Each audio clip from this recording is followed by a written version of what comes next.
the Committee of National Cohesion, Equal Opportunity, and Regional Integration. Let me say, first of all, I apologize to you. As usual, we normally start our meetings with prayer, but let me take you through the agenda items for today. Our agenda for today is number 1, prayer; number 2, adoption of the agenda; number 3, confirmation of minutes; number 4, matters arising; number 5, meeting with the National Cohesion, Integration Commission, and then Communication Authority of Kenya, Media Council of Kenya, National Police Service, Criminal Investigation Department, National Gender and Equality Commission, Kenyan National Commission on Human Rights, and the Office of the Director, Public Prosecution. And this is to consider statement sought by Senator Catherine Muma, MP, regarding the rise of unchecked inflammatory utterances by influential public figures and political leaders. This is paper number 2. Agenda number 6, any other business. Number 7, date of next meeting and adjournment. Now, let me ask one of our senators, Senator Consolata, to perform prayers for us. It's a parliamentary prayer. Karibuni sana. Thank you, Chair. We are praying. Almighty God, we beseech you to behold with your abundant favor and blessings as your servants whom you have been pleased to call to leadership positions in this republic. We seek guidance to treat and consider all matters that shall come under our deliberation in so just and faithful a manner as to advance the peace, prosperity, and welfare of our country and of those whose interests you have committed to our church. Amen. Thank you, Madam Consolata. Let me ask members to kindly go to our second agenda, adoption of the agenda. Chair, I get a proposer and a seconder, please. Chair, I do propose. Senator Makueni proposes. Chair, I second. Senator Consolata seconds. Okay, thank you very much. Let me, first of all, have, in this meeting, we are supposed to have National Cohesion and Integration Commission. Do you have a CEO here? Thank you. Next is Communication Authority of Kenya. Do we have a CEO here? Can you go on record, please? Good morning, Mr. Chairman. I'm representing the CEO. Do we have a letter? Yes, there's a letter here. Yeah, he sends his apologies. He has a good meeting. Okay. The letter indicates that I'll be representing him. We will discuss that one at a later stage. Media Council, CEO. I'm representing the CEO. My name is Victor Buire, the director. The CEO is has sent his apologies. He's involved in selection of the board, and he couldn't make it. Okay, we'll discuss that one later on. National Police Service. The IG has sent his apology because of the issue of recruitment. So we've excused them. They are coming next week. Please note that one. National Gender and Equality Commission. Do you have people here? No. Kenya National Commission on Human Rights. We have the CEO, the chairperson. Thank you very much. Office of the Director, Public Prosecution. We have the CEO here. Right. Fine, that's good. So let's go to introduction first, and then we can discuss the matter of the CEOs who are not here. Starting from Madam Consolata. Good morning, everyone. My name is Senator Consolata Okabubi, the Senator of the Republic of Kenya from Bungoma County. I am a member of this committee. Welcome. And then Manzo, Senator Makueni, member of this committee.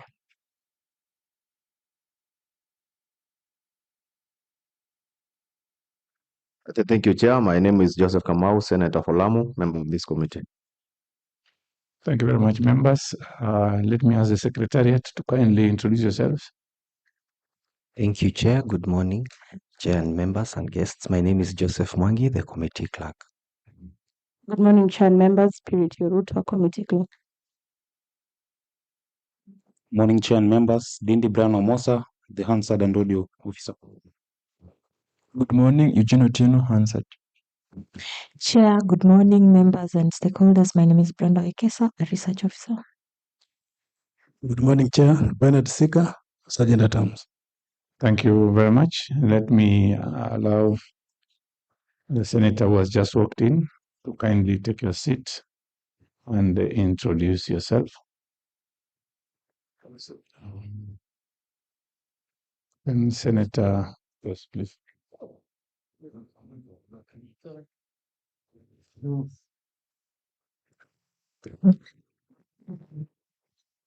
Good morning, Chair. Good morning, team. Apologies for coming in a bit late. Catherine Muma, Senator, friend of the committee, but also the person who brought the statement. Thank you. Yes, good morning. My name is Ibrahim Leruk, leading the Secretariat. Thank you very much for coming, Senator Muma. Karibu sana. This is your statement. But before we move forward, I want to take members through on the issue of not having the CEO, Communication Authority, and also CEO, Media Council of Kenya. So I want your comments on this, Chair, starting from Senator Makweni. yes, Chair, the matter brought by Senator Muma into the House is a very serious matter. This House has traditions, and for us to break the tradition or the standing orders, there must be a very compelling reason, Chair. Therefore, even a notification would have been given much earlier, because if someone is going to have a board meeting, it would not be an emergency, and would have cancelled the meeting or placed it when they're available. And this also, Chair, happens even with the ministers. The smallest we can take, if there's no CEO, is a chairperson of that particular organization, because these are government organs. And without substantive people, this question of Senator Muma will not be addressed properly. And I believe as a committee, will not have done justice to what Senator Muma is bringing before us. It's a very, very serious national issue matter. I have seen the CEO of the National Cohesion, newly appointed. I'm aware the commissioners are also new, but that doesn't mean that some corrections. The commissioners are still in the office until maybe on the 19th. Until a new one comes. Yes, they are still on the 19th. So there's no reason why the chair of that commission is not here, because this is a matter which directly affects the country and affects them, and they're the ones to give direction. And this is a committee supervising their work. And therefore, it is very important when at least a chair or a few commissioners of that commission are present. So, Mr. Chair, the reason I'm trying to say this is, other than the presence of the CEO of the commission dealing with the national cohesion and the chair dealing with human rights, I think we are improperly instituted to be able to handle the matter before us today. Thank you. Any other member? No. Thank you very much. I think this is the second time that we are having the same problem. Last time we were supposed to have a meeting. All the stakeholders were not there, so we were forced to postpone the meeting and adjourn. Chair, I think the stakeholders that are supposed to appear before us are not taking this committee seriously. And as my colleague has said, the matter that is on board right now is very serious matter and need to be addressed with a lot of seriousness. And I'm taking this opportunity, Chair, to seek your indulgence. In the event that the stakeholders are now not very serious with what we are doing, we need to issue summons so that at least they can be summoned, so that at least they can take this process very seriously, Chair. With that, Chair, I am very disappointed. Thank you. Thank you, Senator Kamau. We have left out with your kind permission. Yes, Senator. It should be made clear to their representatives that the moment we summon them, then they'll have to pay a fine of 500,000 before they appear, not from the institutions, but from their personal earnings. So that's the law, and so that they can take Parliament serious. Thank you, Wakili. Thank you very much. Let me ask Senator Madam, before I give it to Senator Senator Consolata, if you have anything to say on this issue. Thank you, Chair. I want to concur with the rest of the distinguished senators for their take. It's a high time we took our duties seriously with the concerted efforts. And as a committee, we demand that we have the officers in charge to come over and present themselves and present their various agencies. Okay. Thank you, Chair. Finally, Senator Momo, I think you had some CEOs are not here. If you want me to mention, I can mention those who are not here. Yes, first, National Police Service, they've asked for another date because they are doing the recruitment and the IT is very much involved. So we said we are going to give them next week, and that will be communicated to the members and yourself also. And the issue, criminal investigation also department, they'll come together because the issues are tied. Then the National Gender and Equality Commission, they are not here today, and that we'll discuss at a later stage. The National Commission on Human Rights, the CEO the chair is here. Thank you very much for coming. Office of the Director of Public Prosecution, is not here, not even a letter from him. I think, I don't know if he's above the law. That one will not. Communication Authority of Kenya, the CEO is not here, but last week he was here. Today he has sent a very senior officer here. Then Media Council of Kenya also, the CEO is not here. If I'm not wrong, is the director who is here. So we are discussing the issue of the CEOs who are not here. This is Media Council and the Communication Authority of Kenya. So I want your comments. Thank you, Chair. Chair, as you know, I'm a friend of the committee, but clearly from what happened last time and this time, it's very clear that this issue is probably not being taken as serious by those concerned. Honorable Chair, I happened to serve at the Kenya National Commission on Human Rights, 2003 to 2005.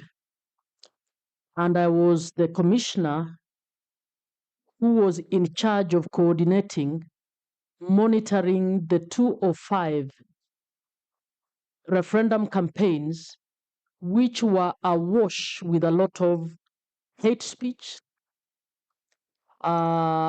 ethnic and propaganda for war. And Honorable Chair, soon after that, we had campaigns for the 2007 elections. And you know what happened? That trend continued. And I can see Chair, Kenya National Commission on Human Rights, please go to your records and find out the reports that we wrote around the ethnic banter. The reason I brought this statement, because I can see the emergence of the similar language within our social media, particularly among the young people, many of who had not been born during that time.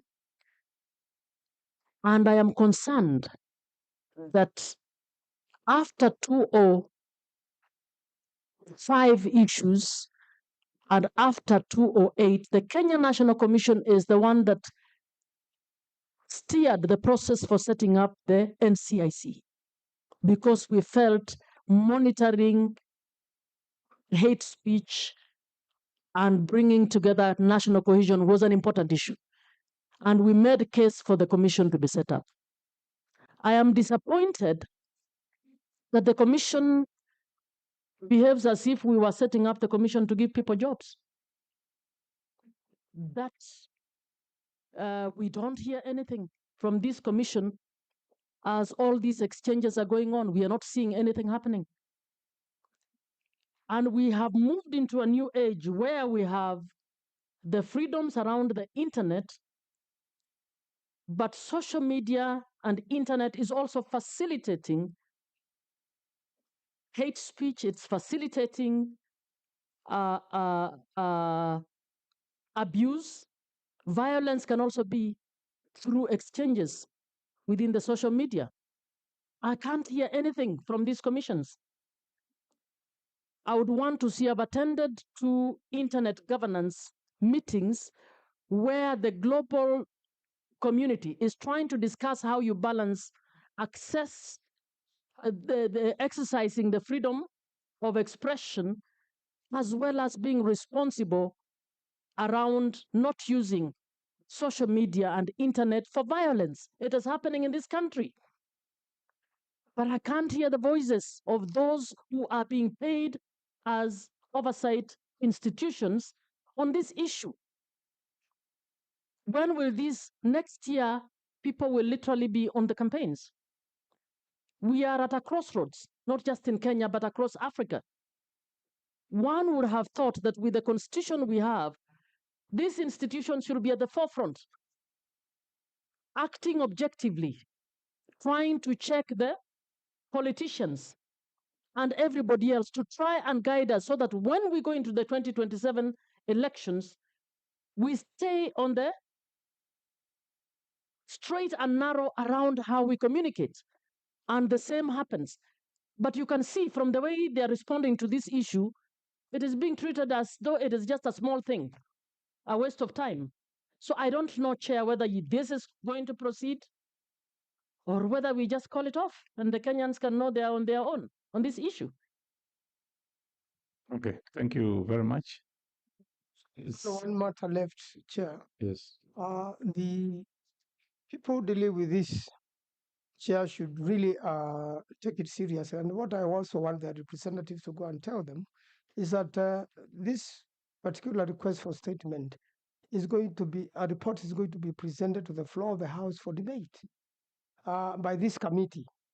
So there's no way we are going to the floor of the House and to Kenyans with half-baked information, while there are serious people hired by the Republic of Kenya and from the private sector who are supposed to be responsible enough to make sure that proper information and actions taken are presented before Kenya. So this being a matter of a serious security issue in the nation and a cohesion issue in the nation, and it's a failure likely to affect everybody very negatively, I think, Chair, we should just summon all these people and the law deals with them properly so that they can be able to organize, and also for the country to know that they have failed Kenyans in their duties.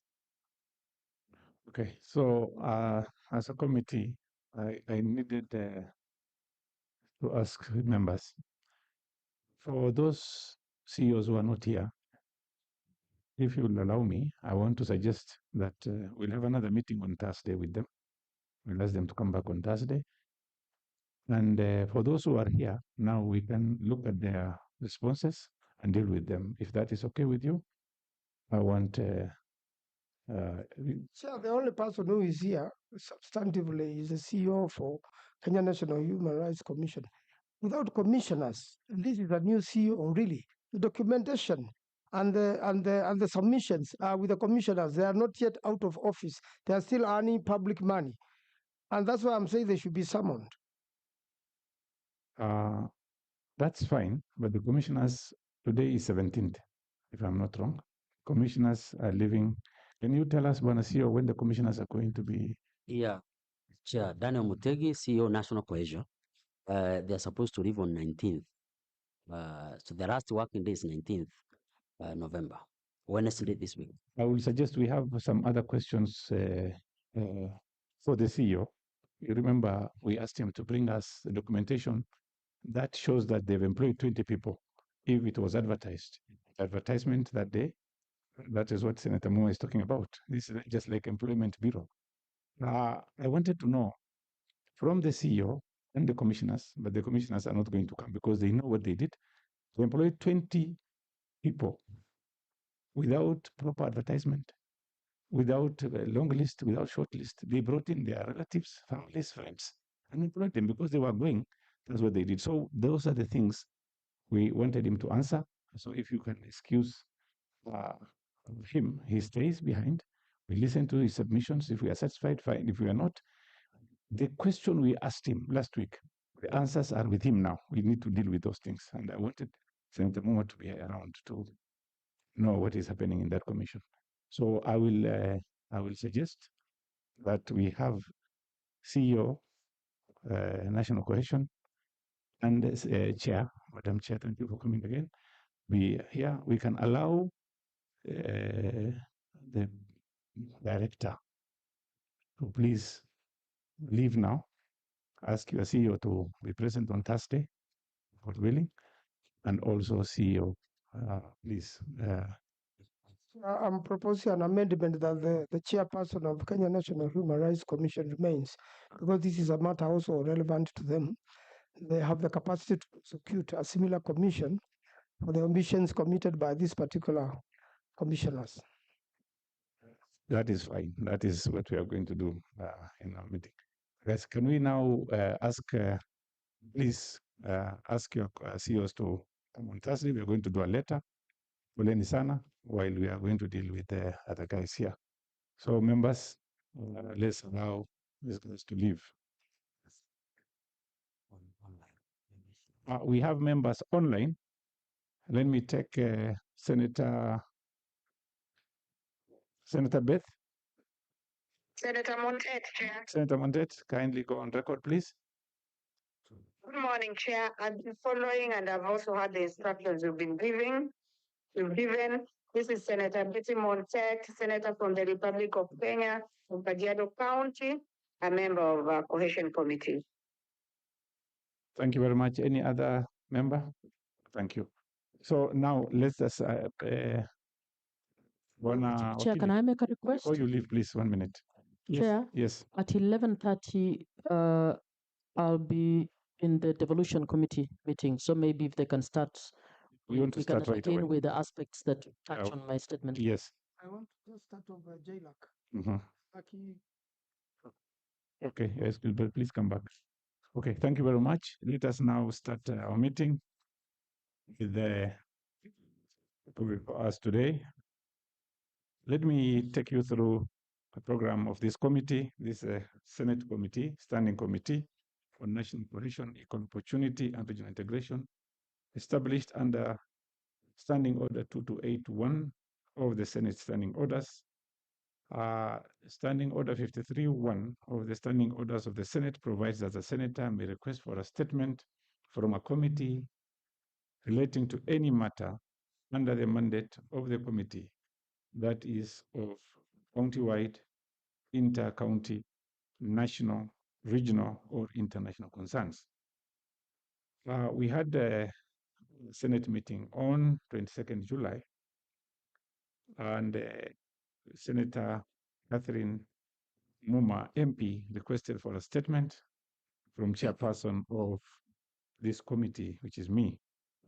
And in the statement, she requested for 3 things, which are in your folder. 4. Yes, 4. So it is in your folder, you're aware. NCIC was before this committee earlier, and we were not satisfied with their responses. We asked them to come back here. So I want to start this conversation with the chair, National Human Rights Commission. We have a lot of respect for you. We know that you are under a lot of pressure. Sometimes your gates are being banged, and so many things has been happening. So we are here for this issue of Senator Catherine Muma, and she wants to leave. Let me take your responses. I have it here. If you can take us briefly through it, don't take us through introduction. You can start with major issues so that we can move very forward. I know she wants to hear what your responses are. Karibu sana, please proceed. Thank you very much, Honorable Senator and Chair of the committee. Before you proceed, let me ask you and your members to introduce yourself so that we can easily know who are here. Yes, thank you. I was going to ask my team to introduce themselves. Maybe I'll just start with myself, Chairperson Clarice Oganga. Okay. Honorable Chair, my name is Dr. Nyeris Raymond, Vice Chairperson, Kenya National Commission on Human Rights. Honorable members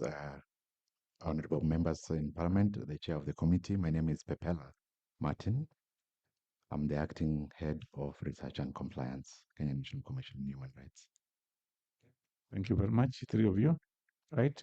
So let me ask CEO and introduce yourself quickly and your members who are here. Thank you, Chair. Honorable members, my name is Daniel Mutegi Giti, the CEO of National Cohesion and Integration Commission. I'm escorted by my team. They can introduce themselves. Okay, proceed. Good morning, Chair, honorable members. My name is James Wanyande, Director at NCIC. Morning, Chair and members. My name is Harrison Kariuki, Director at NCIC.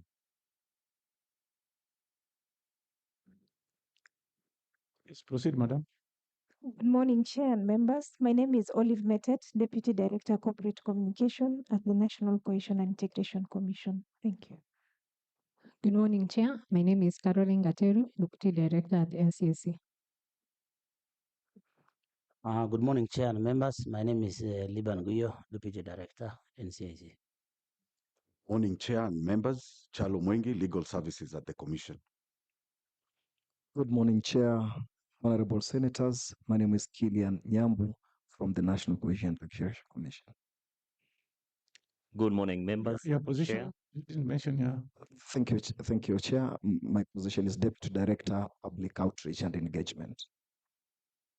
Honorable Chair and members, my name is Richard Derito, Head of Planning, NCIC. Good morning, Chair. Good morning, members. My name is Isaac Munya. I'm the Head of ICT. Thank you. Thank you very much. Proceed, Madam Chair, please, with your submissions. Thank you. Thank you very much, Chair. We've submitted our report, so I'm just going to highlight some of the key issues. Thank you. I hope, Madam Senator, you have the report. Thank you. Thank you. If you need anything clarified, you can always interject. Thank you. Thank you. Thank you very much. Refer us to paragraphs so that we can... Yes. I'll refer you first to paragraph 2, just to highlight the mandate of the Commission, to state that our mandate is on 2 key broad mandates: a leadership role in advising and promoting a culture of human rights, but we also act as a watchdog to ensure human rights compliance by various government organs. So part of what the Commission does is to receive complaints, we monitor, we investigate, we provide redress. We also audit reports on the observance of human rights by both public and private institutions. We also support reviewing of legislation, policy, and regulations to ensure that they adhere to the international human rights standards.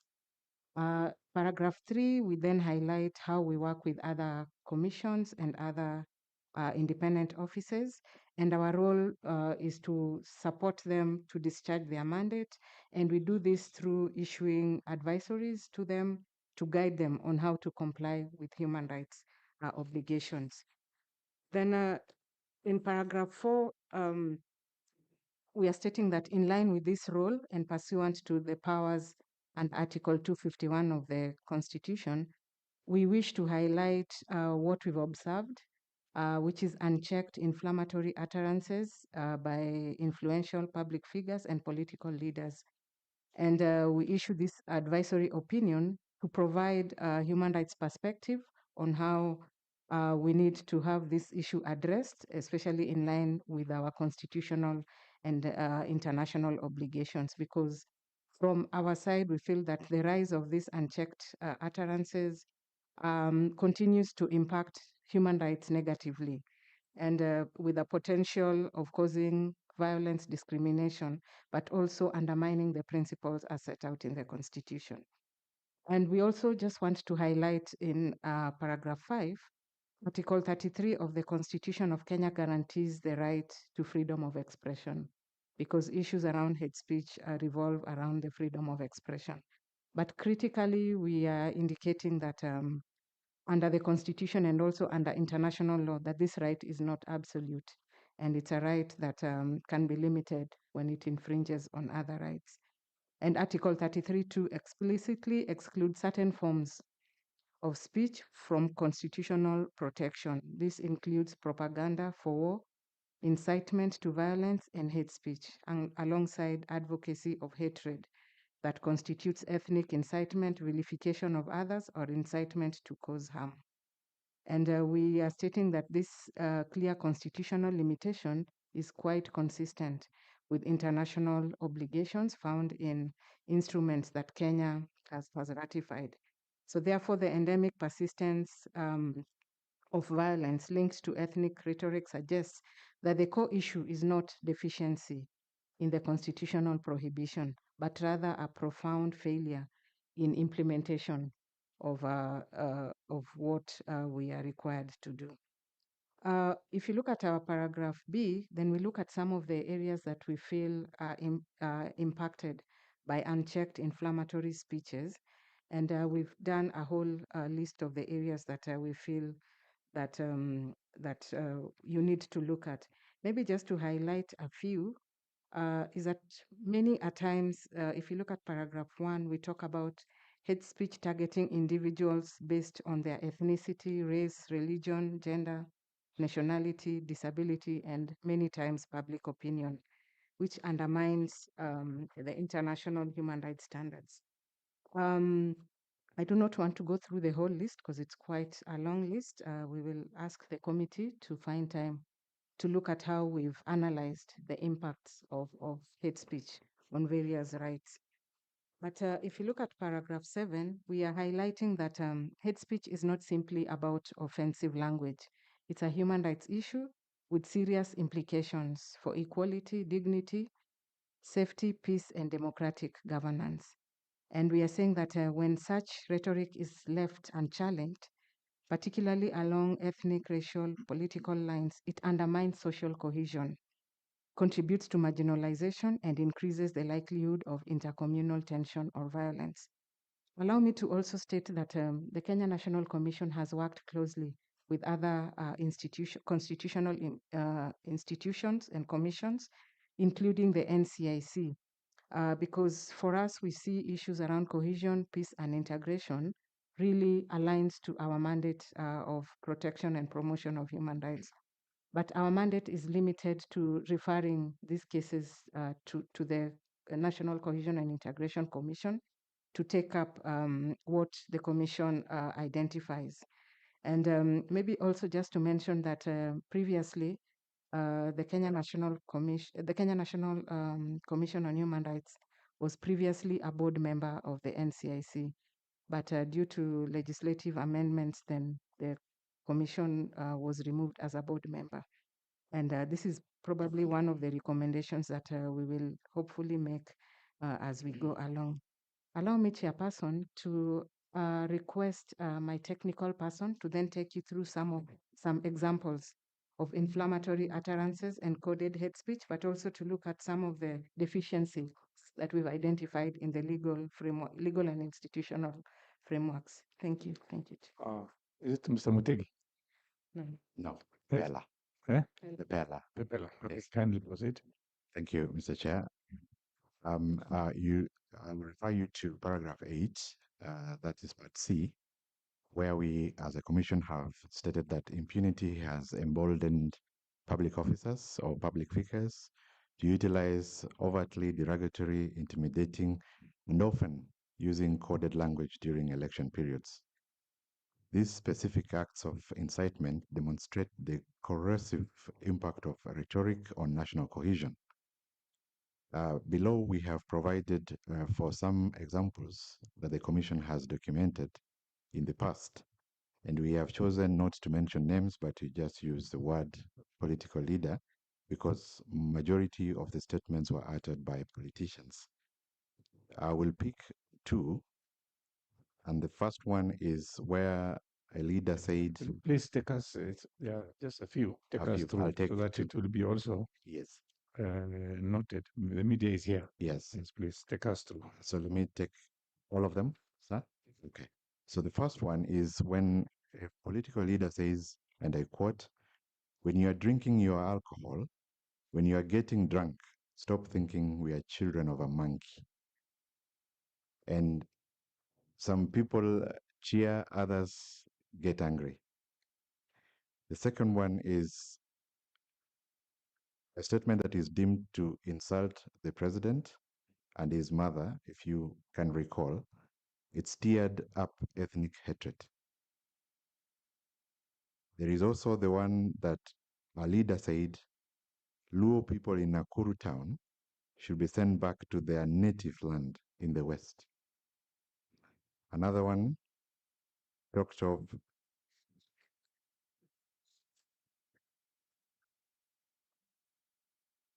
kill someone who takes you to The Hague. Oh, different script. No, that is page 6. You skipped. I skipped one. Why? Because it is explaining the first.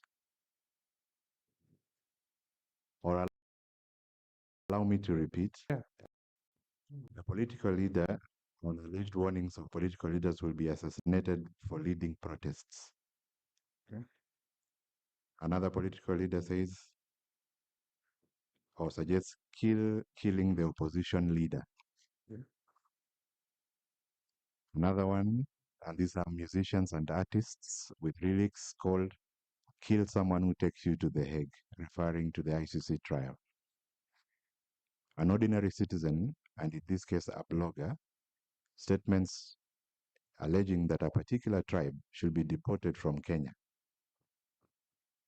A coded language, and I will not be able to pronounce the word well, but it means brown teeth, a derogatory term implying poor hygiene and primitiveness.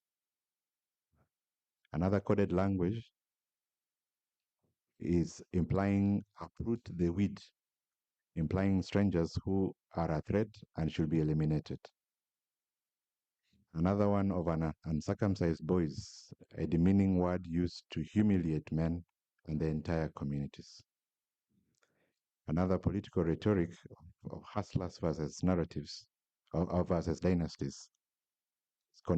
This was condemned by NCIC for having a potential to spark class wars and mirroring the rhetoric that precedented the Rwanda genocide.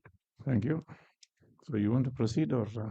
Honorable Chair, it would have helped for us to know which year these things were said. Madam Honorable Senator, if you allow us, we can give you the exact dates by going back to our. I say so because there is a lot that is awash currently. Yes. I would have liked to see what is happening now and whether anybody has picked it out. Because if you pick the ones that happened, and that those concerned are sleeping on the job. Okay, you can. Thank you very much. Send that one to us. That will be done. The next how many days? Now, the next part is statutory and institutional deficiencies, and these are gaps in the legal framework. So we can get that on Thursday? We can do that this Thursday, yes. Proceed. So the next part I would like you to look at is part B, where we are looking at the statutory and institutional deficiencies. And these are gaps in the legal framework. Number one, which is paragraph 10, we're looking at the National Cohesion and Integration Act, which mandates the NCIC with broad functions to promote cohesion and specifically criminalizing the offenses of hate speech, racial and ethnic contempt under Section 13 and Section 62, punishable by fines of 1 million or 5 years in prison. However, the efficacy of NCIC and the Act itself is structurally limited by ambiguity and a narrow scope. The Commission notes that the law does not send a strong message due to the absence of clear legal precedents, leading to a lack of clarity on the factors considered before charges are laid.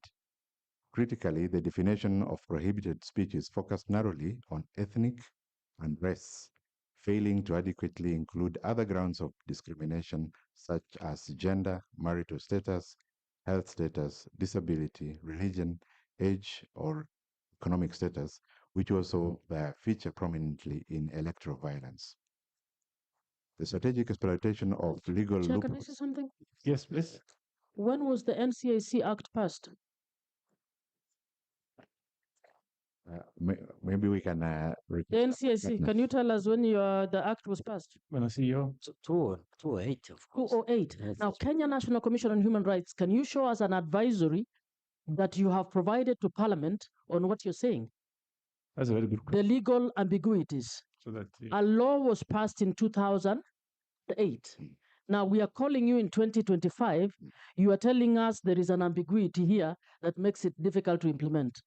Do we have an advisory from Kenya National Commission on Human Rights sent to Parliament about the need to review the NCIC Act that was passed in 2008 to make it as effective as you're saying? Because your language is as ambiguous as what you're trying to say. One Director, you answer that question, or you want the chair to? You can answer. We can answer. Okay, proceed.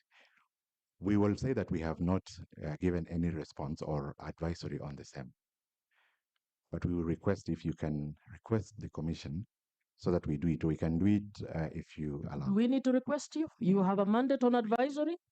We do have a mandate on advisory. When did you discover that this anomaly is there? We discovered when we were reviewing. You were on the board at the time? At the time, yes. Thank you. So let me. So not just thank you. Yes. So that's your question. Yes. So you answer that question. She asked you, you are there. So what did you do? You've been there.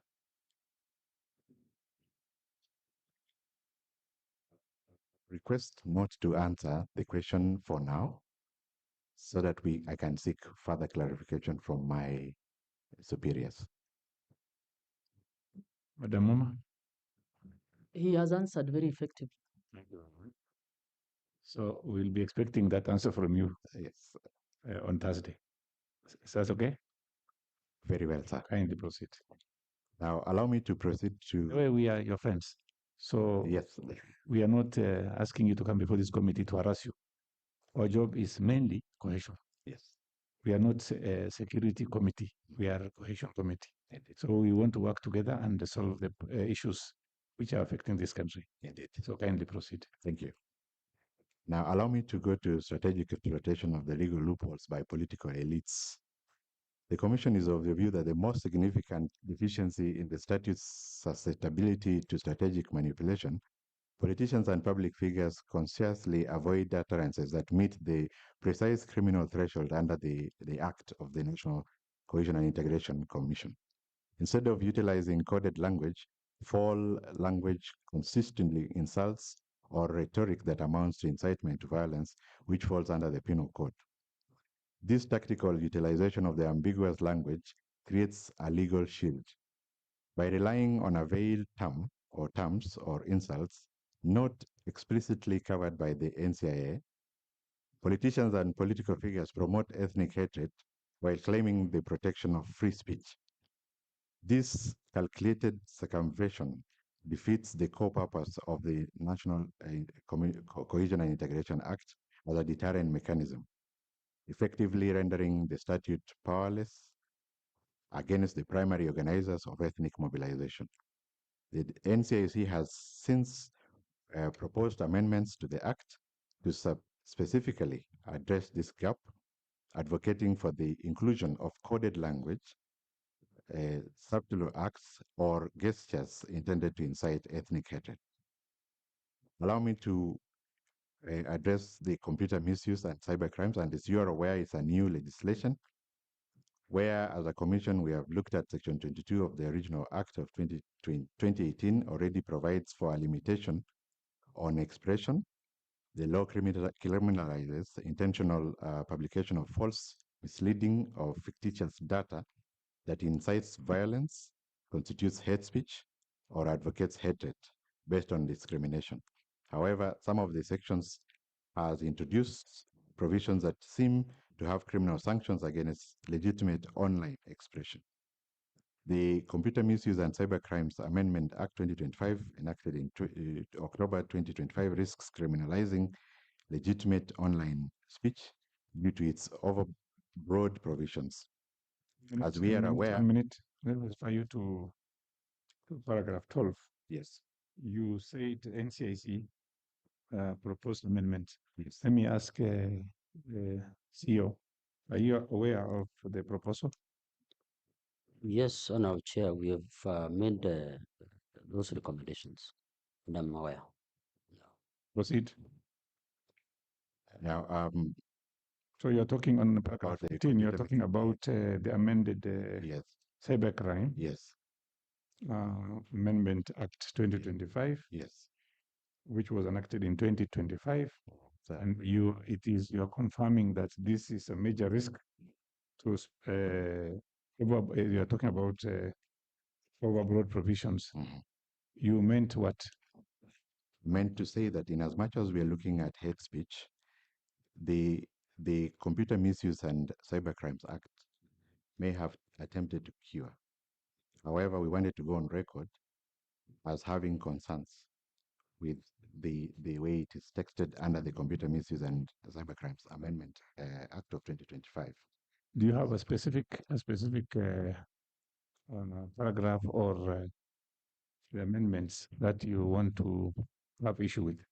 We can share with the Parliament a special brief on the computer misuse, but we are also aware that it's in court. Yes. And the matter is... Yeah, you can share with the committee, right? Share with the committee. Yes. You can send it to us. Yes. Thank you. Proceed. Chair, just wanted to indicate similarly as you're asking, you actually have, you are an independent institution. Yes. We would have liked to see, even before that bill became law, a clear, one of the roles that Kenya National Commission on Human Rights would do is pick out what you think is offensive law to indicate clearly how it is offensive. Here are the loopholes. We think we can actually deal with computer misuse in the following language. Did you do that? Did you provide alternative language that will be used? We did an advisory. Yes. And did that advisory provide there is one thing, just using, if we are paying you to make the same statement that is politically correct being made by any other person, then we might as well have Kenya Human Rights Commission say that statement.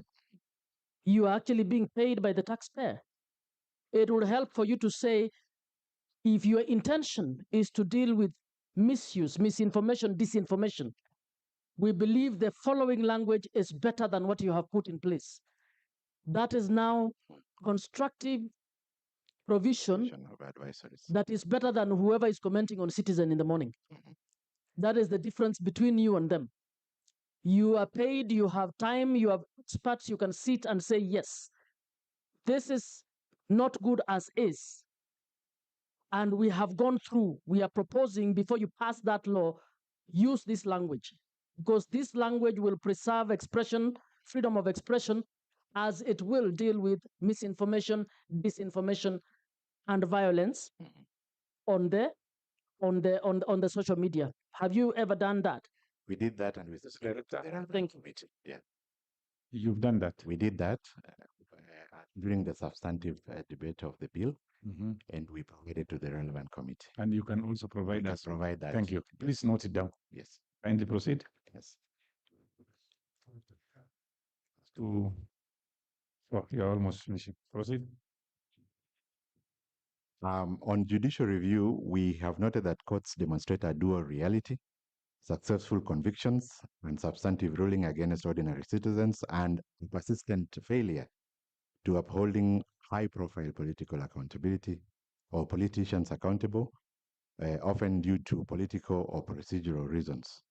The judiciary's engagement, however, has produced several substantive rulings illustrating the application of the law, often if resulting in non-conviction for the political elite.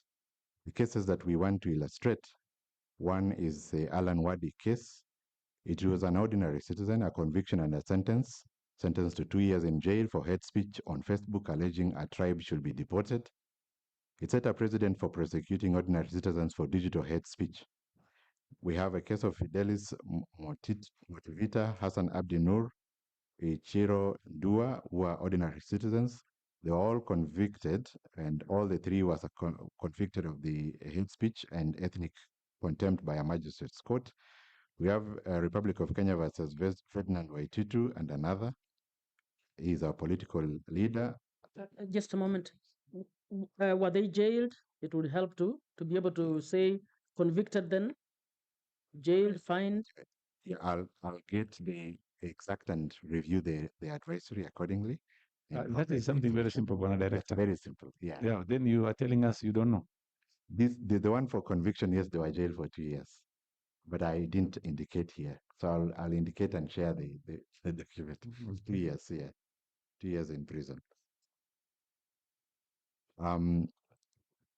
For the case of Honorable Ferdinand Waititu, substantive legal finding, the court recognized that the hate speech is direct threat to social, but he was acquitted on procedural grounds. 3 Kikuyu musicians of 2012, these were artists, and the substantive charge was charged for lyrics allegedly inciting violence against Luo ethnic community with calls to kill. This challenged the boundary between artistic freedom and criminal incitement. Also, I would like to check there and, of course, update the bit and share. This, before you brought these documents, the committee should have known all these things. Yes. So if you're saying yes, why did you say yes? You're not even sorry that you brought documents without a final wording. You should have said convicted or discharged, at least. So just proceed. Actually, the point you're making is so serious. Yes.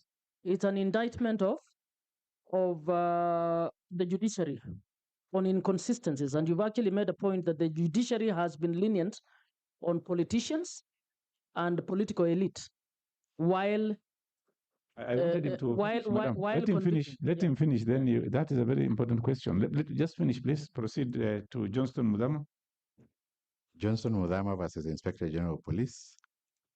This was a procedural failure. Charges dismissed by the Chief Magistrate's Court, ruling the case was on abuse of the court process due to issues timing relative to accused, demonstrated judicial tendency to prioritize procedural strictures over substantive justice. And then Moses Kuria, Johanna Ngeno, and Oscar Sudi, substantive referral charged with serious counts of hate speech and incitement for making public insults and advocating hatred against the president and his family, and leading to temporary detention. It illustrates NCIC's consistent efforts to refer high-profile cases. Then Abraham Marage. The conclusion on that one? You've not indicated, right? Yeah, we have not indicated. So what do you want us to? And temporary detention is not sanction after conviction? Sure. Okay, let's go to Abraham Marage. Abraham Marage versus Katiba Institute versus and Meta. This is a social media platform. This was a landmark judicial ruling. The Constitutional and Human Rights Court in Kenya affirmed its jurisdiction over US-based Meta regarding harmful and unconstitutional content, which includes hate speech and incitement on its platform, establishing a positive duty on corporations to moderate content that violate the Constitution of Kenya. Madam Muma, now you can ask that question, because I've seen the people who are convicted are just normal riots, not politicians. So you can ask that question now. Actually, the Kenya National Commission makes a good point in terms of the seeming bias within the judiciary on dealing with matters of hate speech. What you have not told us is how you or NCIC is actually trying to address that. One, where a politician has been acquitted and there was evidence that they actually engaged in hate speech, what did NCIC do? Have we ever followed up, for instance, to prevent anybody from holding public office because that does not require a conviction, does it? Does it? So if they have found me guilty for making certain utterances and then warned me, they still found me guilty, isn't it? Have you ever followed up? I would want to hear the Kenya National Commission on Human Rights advisory through the judiciary on the inconsistencies on this particular issue and your assertion that the courts are actually politicizing the addressing of dealing with hate speech and negative ethnicity. Have we ever had such an advisory from NCIC? I guess NCIC will tell us what they have done. For us to take this thing seriously, it can't be we will have this court say this court, and then we are all watching and saying if Catherine calls another tribe, she can be excused because she's a senator. But if the ordinary person says it on the street, they must go to jail. Whoever it is. Are you guiding us? Are you helping us? Why do we have the Kenya National Commission on Human Rights? You don't even need to say it is a matter of the jurisdiction of NCIC. You would be the ones writing an advisory both to the head of the judiciary, even to Parliament, to say there is an inconsistency in the law. Thank you very much, Madam Muma. I want NCIC CEO, if you want to delegate a question to the lawyer you have here about, I'll give you 1 minute if you can delegate that question. Okay, Chair. I think I have my director investigations, but also I have okay. You have your legal person here, I think. Charo. I have Charo. Okay. No. Charles, right? It's Chalo Mwengi. Chalo, okay. Proceed. Yes, I thank you, Chair. In terms of what the Commission has done in terms of hate speech, we have a substantive submission. But in terms of the advisory to the judiciary regarding the bias, we have had engagements through our chair and the Chief Justice in trying to address that.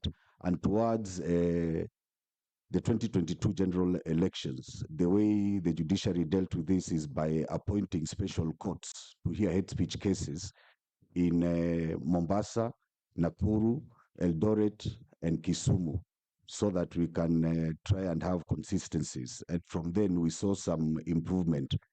Most of the cases cited are the pre-2020. But the cases submitted after that, there was some improvement. I submit, Chair. Fine. Can I ask? Yes, please. When you say there was engagement between the chair and the Chief Justice, where is the evidence of that engagement? We can provide copies They of met letters. and had a cup of tea, or here is the advisory that the chair took to the Chief Justice. Yes. And this is the key output out of that meeting that then was used as follows. I know some of the engagements were informal, but we can provide some letters where we had written to the CJ raising our concerns, but not in the form of an advice. Have the copies for Thursday? Yes, fine. Provide. And also, Chair, I wanted the documents before us are not complete. Some paragraphs are not complete. If you can also provide before Thursday. We want to conclude this matter. Can you proceed to paragraph 17? Paragraph 17, the application of substantive justice is persistently undermined by the deployment of nolle prosequi by the Office of the Director of Public Prosecution in high-profile political hate speech cases. Despite the constitutional requirement for the DPP to seek such court admission, the systematic use of this power is politically sensitive in political sensitive matters mean serious offenders are discharged, often enabling them to repeat their offenses. This reinforces the perception of the dual standard of justice, where the powerful are functionally protected from the law. And we have the yes, that paragraph, Madam. You see, they are blaming the DPP, and if you can remember, EACC before committee of CPAC about 2 weeks ago, and the EACC CEO blamed the DPP for not prosecuting criminals who have stolen money from the people of Kenya. So that is now another trend here we are seeing, that the blame goes to DPP. So we need to have him before this committee as soon as possible. Chair, sorry. Yes, I have a question on that, Rider. Okay. If the agency has got some kind of tool or prosecutorial discretion tool as a framework that can guard against this. Then I'll tell you myself, they don't. Okay. And that is what they've been seeking for many years now. Senator Momo? I was just going to ask, yes, that's another issue. So the DPP is abusing the powers of the knowledge prosecute. Do we have an advisory from Kenya National Commission on Human Rights? Because that undermines human rights. So it is a matter that the Kenya National Commission on Human Rights by now should have written to the DPP, citing a case. In this particular case, the evidence was clear, and we believe you abused this. And in such an abuse, you are conniving in perpetuating human rights violations. Has Kenya National Commission on Human Rights revisited the power of the Nole Proseki to limit that power for purposes of ensuring that it is not used for purposes of perpetuating the violation of human rights? Thank you. Do we have such a thing? You're dealing with a lawyer here, Bono Director. You can answer that question.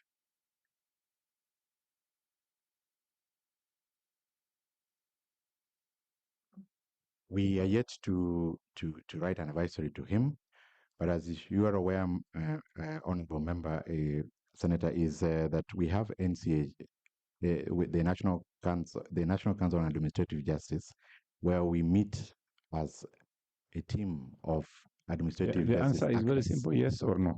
The answer you have not, and We have not. you are therefore also complicit in perpetuating that situation. Okay, let's proceed to the next paragraph. Please. Now, on evidentiary very brief. Thank you. On go to the point. Don't read one by one. Okay. We are also raising the issue of the prosecution of modern digital hate speech, which encounters formidable obstacles within the Evidence Act. And we have cited Section 106B and Section 78A. Section 106B is a section which imposes stringent conditions mandating the electronic records to be accompanied by a technical certificate detailing the manner of production and signed by a person responsible for the device's operation. On the other hand, Section 78A, the provision introduces a letter statutes that states that electronic messages and digital material shall be admissible as evidence. It cannot be denied admissibility solely because they are not in the original form. Now, we have been seeing some of the X or online information, and sometimes it's difficult to make out who it is. And that's the reason why we are happy that we will be maybe seeking the Communication Authority of Kenya to assist us in this. And it's a new area that we're also learning as a human rights institution. And we want to, please don't hit us hard on that, because we are not very techno-savvy in terms of high-level investigations on technology, and Communication Authority of Kenya is working with us on that. Now, the Secretariat, you've noted that one down. Yes. Kindly proceed. Then witness protection. We In high-stakes political cases, courts have recognized the serious danger of witness intimidation. This security risk actively discourages victims and witnesses from participating, forcing prosecutors to rely heavily on technically challenging digital evidence. Furthermore, the defense often attempts to dismiss allegations as based on imagination or hearsay, which further cripples the ability of NCIC and the ODPP to build a case beyond reasonable doubt. Our recommendations are that based on the analysis of legislative institutional... Before you go to recommendation, yes. Madam Muma, what are you going to say about these recommendations? Does he need to go through? As we have gone first on the evidentiary and procedural barriers to accountability, I think you are right that all of us are playing catch up, including Parliament, when it comes to policy and legislative frameworks to deal with offenses perpetuated through internet and social media. And in my view, it is an urgent issue. And your commission needs to invest quickly because we all don't have that expertise. But properly speaking, you should be leading the human rights, the protection around human rights. So you should anticipate what is happening and actually get the relevant capacity in order to guide. The debate we have, for instance, on the computer misuse law is from very minimal understanding. It is more political than it is technical. The truth is we need to stop violence through social media. Madam Moma, the truth is... one minute, I want to... We have somebody from ODPP here. I'm being told that he has left. Okay, proceed. Thank you. So we need to balance. Who will help us to hit that balance so that we don't violate the right? The best person in that position is Kenya National Commission on Human Rights. Catherine Muma moving might be said, Catherine Muma is moving for ODM. Senator Chute moving might be said for a particular, you're trying to protect the political class. You have the mandate to be able to help us reach that balance so that the law is made for everyone. So that the president, Catherine, whoever is not above that law, as the ordinary citizen is also not above that law. So that we are able to behave in a manner that actually respects rights of others, regardless of their status society. You are the institution with the other Article 59 institutions who should be putting us in check and helping us to actually embed that kind of policy. So even as we are playing catch up, I would say you should be first in line in trying to help us to achieve that tool, precisely because social media now have social mediums are the tools for campaign, for political campaign. So they will clearly be the tools that will be used to insult opponents and things like that. Kindly, please take us through the recommendations, not word by word, but simplify it. Because I've seen you're talking about the issue of Section 106 to be amended, right? So take us through. I want to ask you questions based on what you're going to say. Thank you. We have these recommendations, and as you have said, we have the legal and legislative reforms. We have proposed amendment of Section 106 of the Evidence Act to resolve the contradiction with Section 78A, which brings in the digital evidence aspect. And then we also have recommended NCIC should be amended to explicitly address coded language and expand its scope beyond ethnicity and race. So those amendments you require, you can submit to this committee. Yes. We can process it also. Yes. So NCIC, you are also having some amendments, right? So kindly proceed. Chair, I'm suggesting actually what they're saying, they're suggesting what should be done. Can we have the wording? Yes. Yeah, that's what I'm saying. Can we have the actual wording rather than just proposals, so that they don't say the politicians are making law to suit themselves? Yes, you can liaise with our legal officer who is here. You can take his telephone number and discuss and arrange how to do the wordings together. You can sit and have that conversation. Let's proceed. 3. Roman 3. Parliament and relevant ministries should review and amend the problematic overboard provisions of Computer Misuse and Cybercrimes Amendment Act, so which we have also agreed that we will provide our view, the committee. The NCIA and the Penal Code should be harmonized to clearly define the jurisdictional thresholds on penalties for incitement, eliminating the ambiguity of political actors' exploit to escape liability. On administrative and institutional reforms, we have a suggestion that NCIC should be fully resourced, staffed with, this point. We are aware that the commissioners are finishing their term, so we call upon the authorities to appoint commissioners on time to avoid operational paralysis and provided with advanced technical capabilities, which includes digital forensics and AI monitoring, because we live in a digital world. 2, on administrative and institutional reforms, we are suggesting that NCIC should also track cases referred to ODPP, engaging transparently with the judiciary and the ODPP to understand patterns of dismissal and convictions, thereby adapting its investigative threshold to maximize successful prosecutions. 3, the judiciary should have specialized training for magistrates and judges in handling digital evidence cases and political hate speech, incorporating an understanding of the socio-historical context of ethnic mobilization and the inherent risks of impunity. And then 4, the ODPP should also develop clear prosecutorial guidelines for coded language.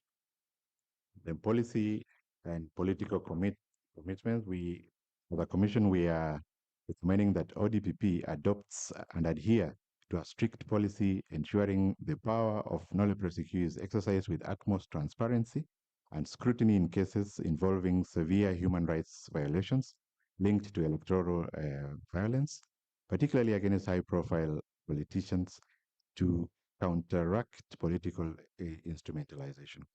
Then 2, all state agencies must formally pursue and support the precedent set by the landmark ruling affirming Kenya's jurisdiction over social media corporations like Meta.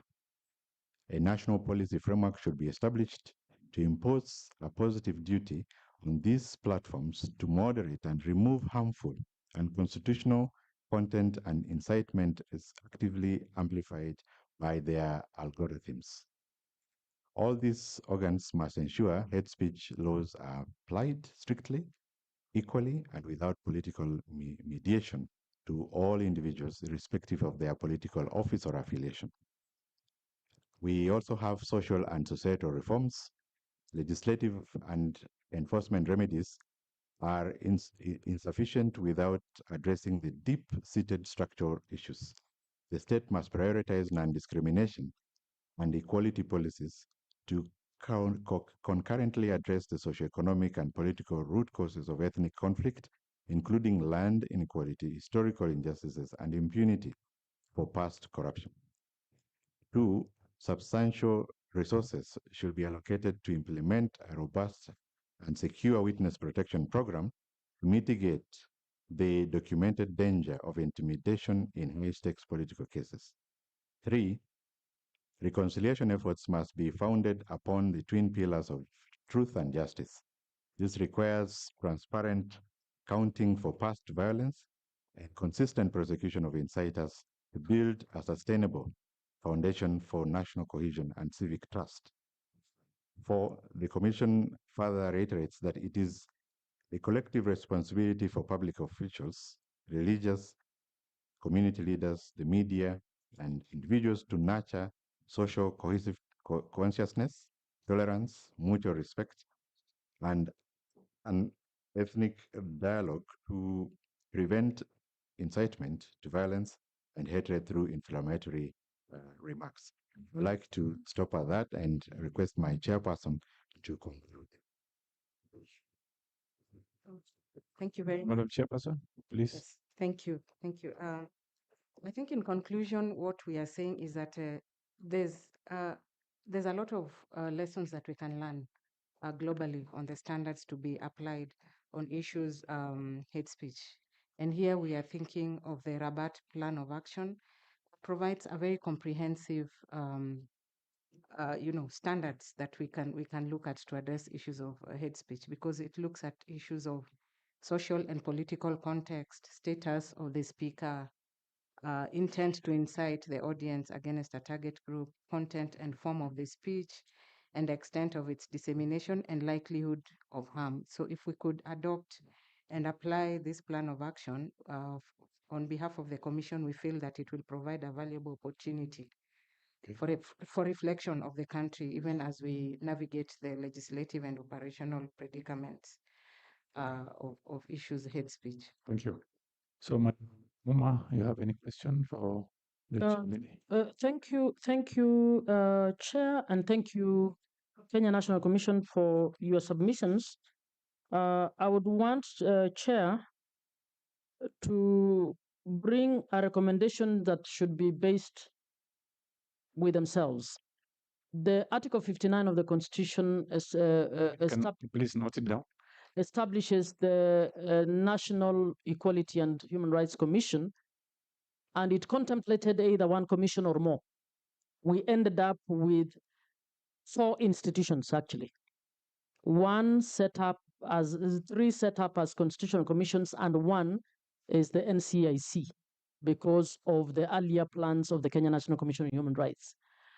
I have not seen, if you look at the laws that establish these commissions, that law contemplates that they will work together, because they were intended to be, first they were contemplated as possibly being under one roof, but they were put in different roofs. That's the National Gender, the Kenya National Commission on Human Rights, the Commission on Administrative Justice, and now the NCIC.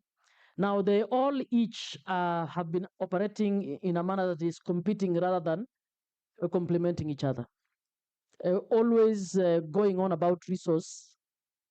When they have enough human resource that I have asked just simple advisories. Do you need to be paid money to write an advisory? You don't, because you have staff, and very competent staff, that could actually write these advisories. How about plan to have regular meetings around this particular issue? How about work together to objectively look at a law on hate speech in order to bring it? I don't think we should even be worrying about a treaty when we have a very robust constitution. We should be worrying about how are we implementing this? How are we dealing with this issue of coded? Don't tell us coded language. You are put there to actually tell us that. So the collective, the 4 of you institutions, should be the one even holding press conferences to tell us, to put a politician on notice that we are going to publicly shame those of you who use hate speech. You go on social media, you need to train and hire social media people who can flag out the use of hate speech on social media. The cases you're quoting here clearly show you haven't seen what's happening recently. You're quoting cases of the cases that I worked on those days when I was in the Kenya National Commission on Human Rights, when I'm sure 3 days ago there was somebody insulting another one based on the tribal mechanism. So, Chair, I would request, I'm not a member of this committee, but they need to know it is these little so-called entertaining issues around ethnicity that can actually drive this country into a war, and they need to take their role seriously. I don't buy the resources bit fast. We need to use the little we have and the little we can do to fast influence that policy in order for us to get where we want to go. I just wanted your contribution also on this. Is there a way, if the ODPP doesn't prosecute politicians, is there a way that private prosecution can be instituted by the organization, or even a civil case against that person? Is there? They have lawyers, of course, and they have donors. Is that not possible, Madam? It is possible, and I wish to say institutions like Katiba Institute have actually worked better than Kenya National Commission on Human Rights, sorry to say.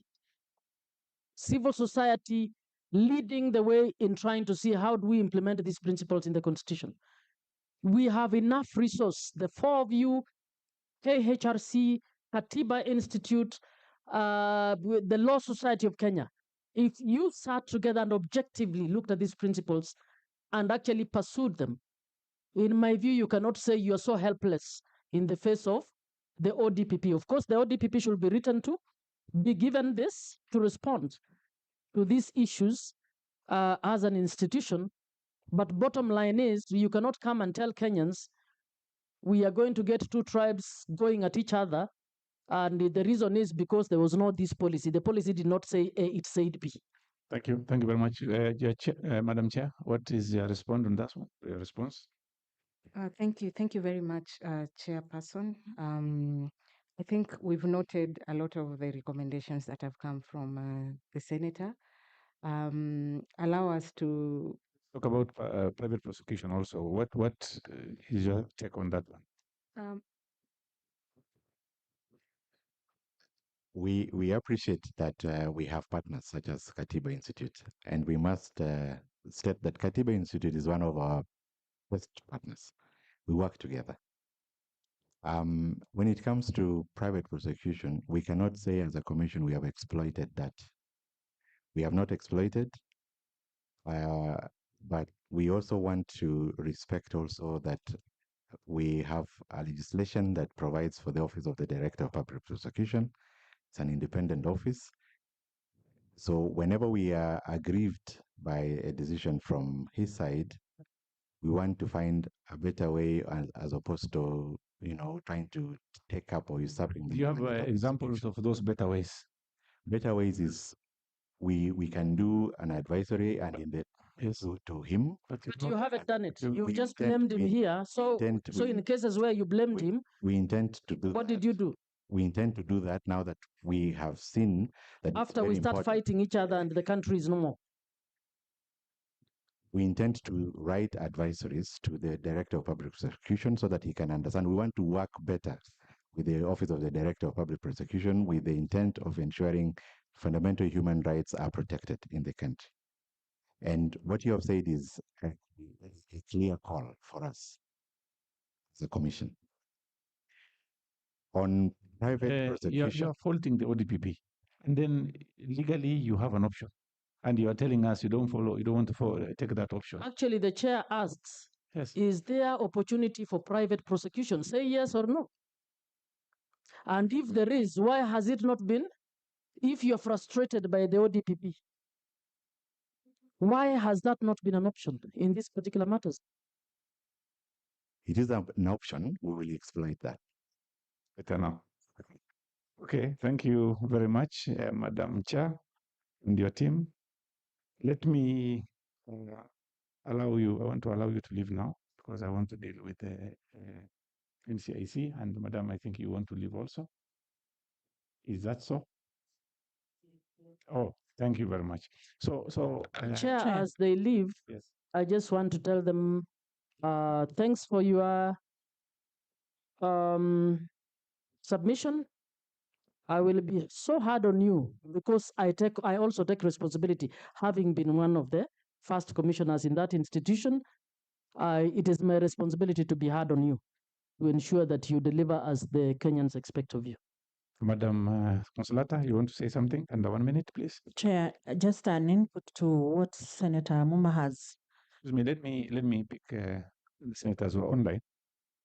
Senator, 1 minute, please. Yes, Chair. Senator Montet, you want to say something? Yes, Chair. Chair, I think that is a very important discussion that Senator Muma has had with the Commission. Maybe what I could add is if they could identify any legislative gaps which maybe can be dealt with. Thank you. Thank you. We've discussed that one. You can liaise with our legal officer. Any other question? Senator Montet? Thank you very much, Senator Consul. Yes? You heard me? Thank you. Yes. Oh. Okay, Senator Consolata. Thank you, Chair. She almost made me forget my point, but my pointer was on funds. I don't know if the Commission maybe has a problem with the funding that could be a major hindrance to implement these acts. I want to request that you up your game, because looking at our four dates, the future, whatever is looming is actually not very okay. There is a lot of bigotry, there is a lot of ethnocentrism, and we need to nip it in the bud before it gets out of order. It's an early warning sign. Looking at even the upcoming by-elections, there is a problem. Organization is real. So please up your game. Thank you. Thank you, Senator Consolata. Let me also take this opportunity on behalf of our members and the Senate and myself to thank you very much for being here today. And I want to emphasize on the issue of amendments of the law. Please liaise with our secretariat. We are going to help you. The problem of funds you've mentioned here is, we know, NCIC also have similar problems. And sometimes you are having issues with the government, then they will give you some problems. And you need to tell us how to get out of that issue also. Let's say, for example, the politicians who are talking issue, who are having that language, are mainly government who are aligned to the government. And it is very difficult to prosecute them. And I will ask the organization to look at private prosecution or even civil cases. You'll get funding. Having said that, I want you and other organizations like NCIC to sit down together, and NGEC also, sit down and discover discussion on how to solve this problem. It's a very, very serious problem. We've seen politicians calling some people, even Rayas, calling them very bad languages, speaking some nonsense. So if you can bring your heads together, I know you're going to solve a lot of problems. On our part, as MPs, we are going to help you and see how we can. The issue of funding, of course, you are aware, it's being passed by National Assembly. But what we can do is just a proposal on laws amendment. We can start from the Senate and then it goes to National Assembly. So thank you again for being here today. We've told you to send us more documentation for Thursday, and any other assistance you may require, please, you can write to us. Asanteni sana. Yes, Madam. Chair, allow me to throw another suggestion to the chair. The chair is very brand new in Kenya National Commission on Human Rights, and maybe you might diffuse the discussion of the ethnic hatred by delving more in analyzing development in Kenya to determine whether it is equitable. If that became open, some of the ethnic discussions, one, will be demystified. Two, it will be the tool that will get government to start deploying development equitably. And maybe the day we get a government properly deploying development equitably, the need to throw stones at each other based on tribal issues might diminish, because government exists to do nothing else but to do development. Has Kenya National Commission on Human Rights ever given itself the responsibility of analyzing the national budget, the county budgets, to see whether they are being deployed in an equitable manner? Yes, Madam, you can answer that question. Thank you very much. Very, very important question. Very important. And as Senator has mentioned, this is actually my first month in office. But as part of my vision, I'm looking at demystifying this three arms of peace and security, development, and human rights. Because I think people have addressed these things as separate. Yet, in my previous job, I've done that analysis to identify that really we cannot get sustainable development if we do not address issues of peace, security, cohesion, and human rights. I think that answer is sufficient, madam. So I think you need to consult with Senator Muma. She is highly experienced. She will assist you in issues that you might be needing help. Asante sana. Let me take this opportunity as you are going to leave now. If we need anything from you, we'll write to you.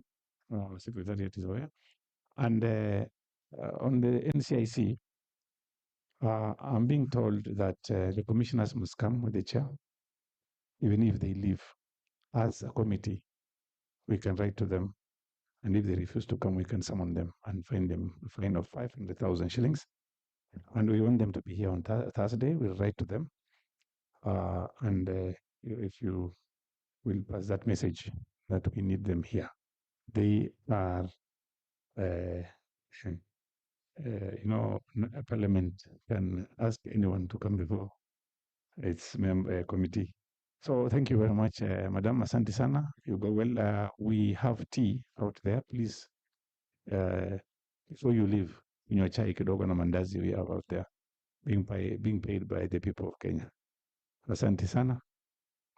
Mwende salam.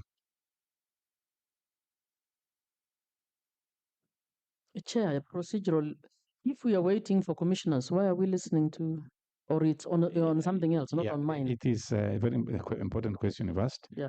We want to discuss the issue of 20 people employed by Commissioner. The CEO is here. So I can leave and also have a cup of tea? No, please don't. Please, only a few minutes. Because on the issue you've raised, we are asking the commissioners to come before the committee on Thursday, and we are going to write to them. We will need the chairman and a few commissioners. Honorable Chair, Yes. I beg to inform you that the letter that was sent to us to appear this morning, honorable members and chair, was to the CEO only, not the commissioners. So that's why, yeah.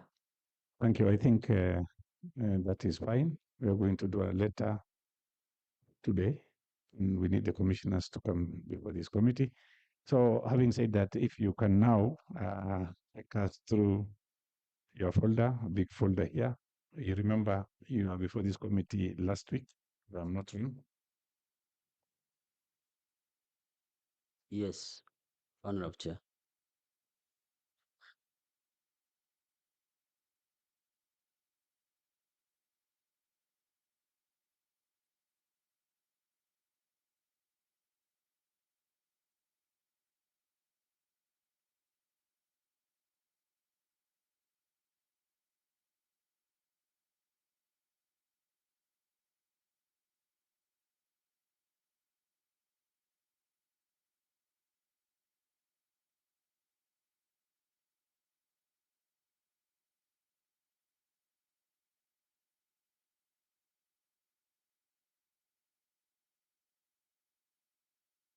Nasio, we would want to ask you to take us through your submissions. And I want you to discuss the issue of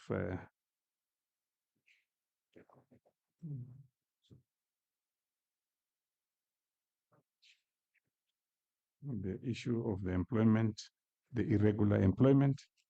Can you take us to that page, please, and submit to the committee? Okay, thank you, Chair. And prepared responses to all the questions that you had asked me, but that one was the question of the 20 persons was more of question that was asked as we left the meeting last time we appeared here, and it is the last annex in my presentation is the last annex after the act. It is the last. No, the documents and Yes, sir. originated? After the guidelines, there's a blue page that shows the guidelines on the disinformation, misinformation, and hate speech on digital platforms in Kenya. There are many blue pages here. Yeah, the last one, Honorable Chair. The last one, the last, almost the last pages of the presentation. Yeah. After that is where, after some 5 pages or so, is where I start with the list of the officers who are appointed. There is a list here. Yes, a list. Yes. List of candidates appointed. Yes. Is that the list? Yes, that list. Okay. Then from there. So our questions were. Yeah. Were advertisement. Can you start from there? Yeah, this one, Chair, was a resolution of the commission, of the commissioners, where the CEO, I sit as the secretary to the commission. They resolved to do a resolution of the commission to employ 20 persons to address the shortfall of region officers. Earlier on in 2020, 2021, they undersought funds from Treasury to employ additional persons to man the region offices that they had created. And in one of the responses of the Treasury, they were told to disaggregate or to stagger the appointments as funds would become available. So now, when it came to my time and I entered office on 1st April this year, that agenda came up, and then they passed a resolution that they would engage the 20 persons, and the manner of. Okay. And they share the minutes. Where is the resolution? You know, that is the basis on which you're employing, and you've not attached it. You have the minutes, here. Honorable Chair and members, I think I have not carried the minutes, but we can avail them. Okay. Avail the minutes. Okay, thank you. Yes. How soon? Even today, Chair. Thank you. Even today. Kindly proceed. Yes. So on the basis of that, applications were solicited. People, of course, would keep dropping their applications for various positions in the commission, and from the applications that were received, there was a committee that was formed in-house to interview the people or the officers who had expressed. Say that again, please. Just repeat the procedure very carefully. So there is a resolution of the commission. Yes. After the resolution, what was the next procedure? After the resolution of the commission, honorable members, says that applications were made. Various people, various persons. How were they applications made? Just through. Did you advertise, or how were the applications made? And also mention. You had some people who are flies in the meeting and then went and asked people to apply, or how did you send an application? Did you prepare an advert? And you know what the law says, so take us through, Solon. Yeah, honorable members and chair, after the resolution was made, it was resolved also that applications that had been made, people were making various applications as they do in various government organizations, even without the advert. So it was decided that out of the... Which law are you quoting by people just sending their applications without normal procedure being followed? Which law are you quoting? I can say, Chair and members, that for sure what was happening was that there was no clear advert. What was there is that people had dropped applications for various positions even before this resolution was made. So how did they know that there are positions? Yes. In order for them to drop application for positions? Honourable members, I think what was made is that they made. You are before the parliamentary committee. Yes. The Kenyans are watching. This is the media. Please answer the question from Senator Moon. there any advertisement? Honorable Chair, Honorable Senator, there was no application. There was no advertisement. Does the law say? Can you quote if you know? If not, then our legal officer here can help you. And Chair, whom were the applications being sent to?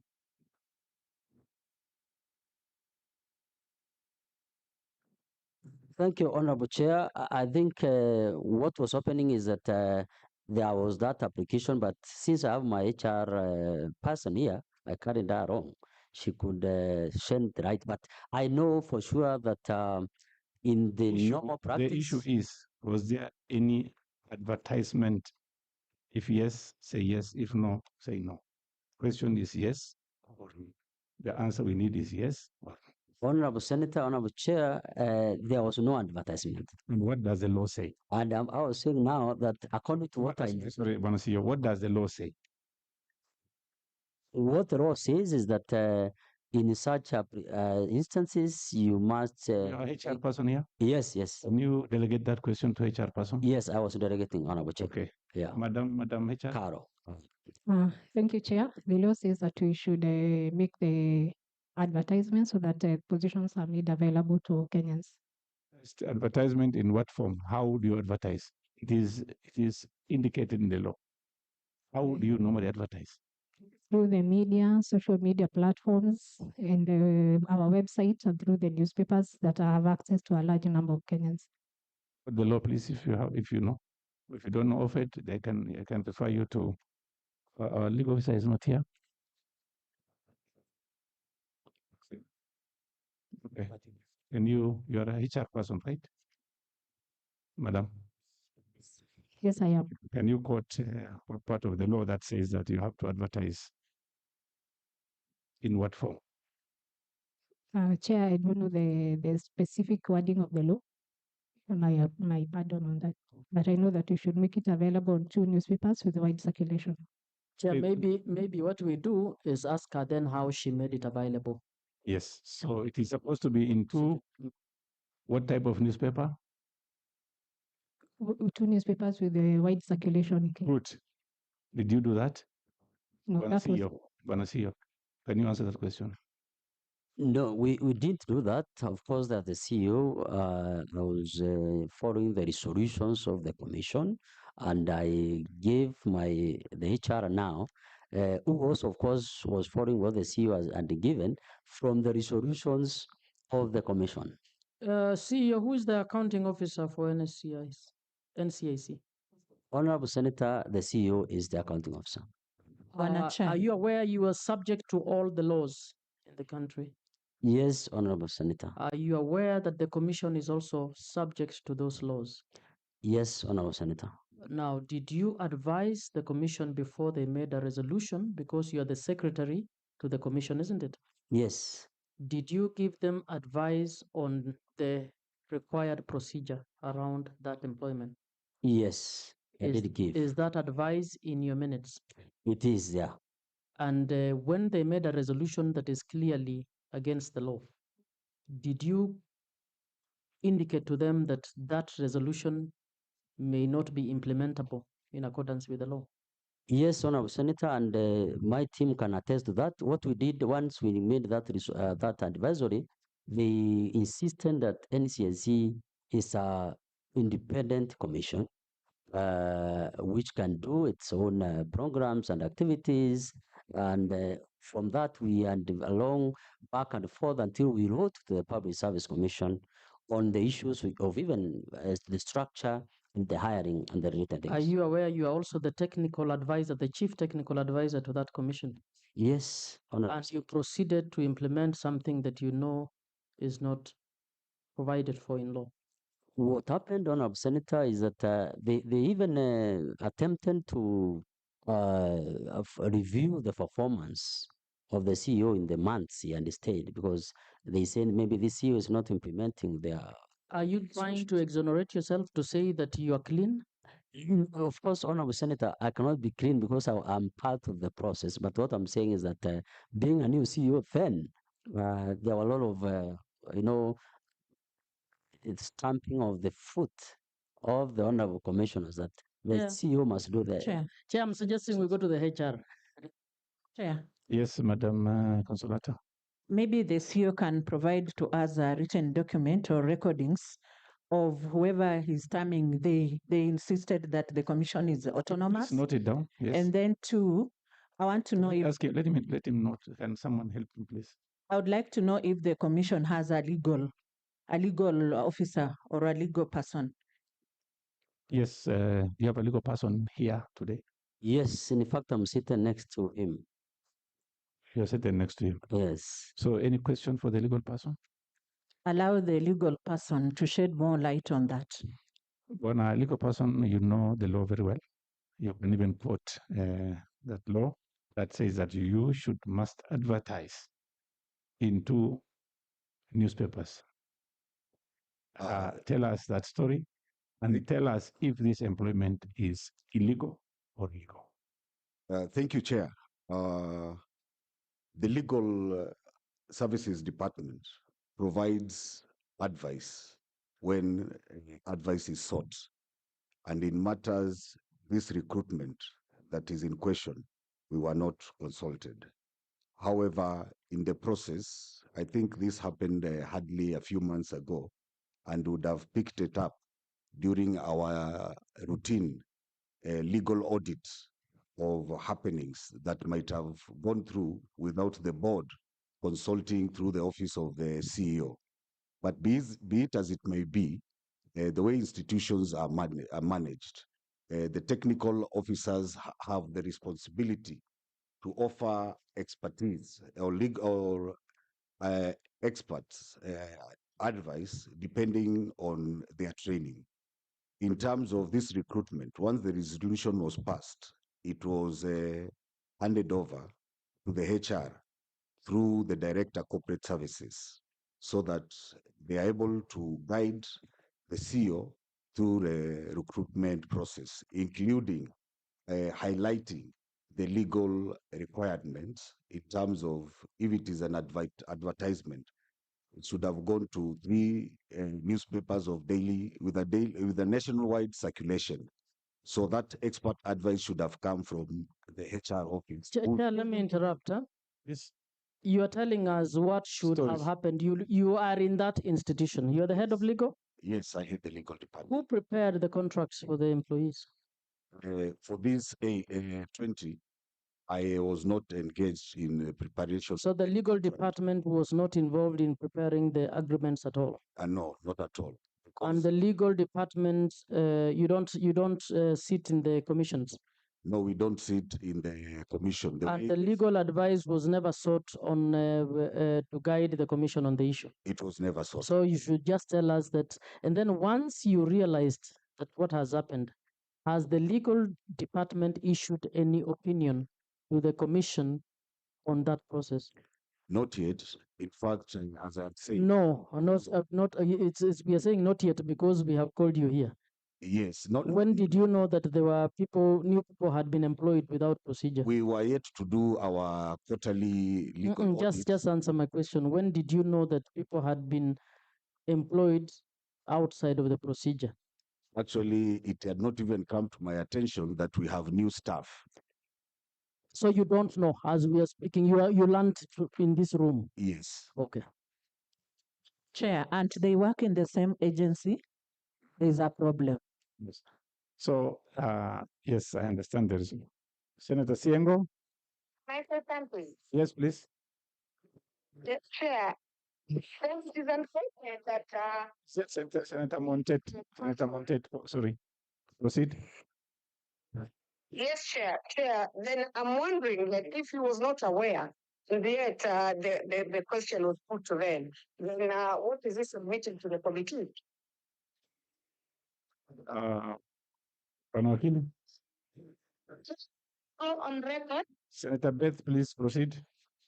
Thank you, Chair, and our guests. Good afternoon. I am Senator Beth Siengo from Kitui County, a member of the committee. Thank you. I'm following online. Very much. Want to see you? You have 22 names here, not 20.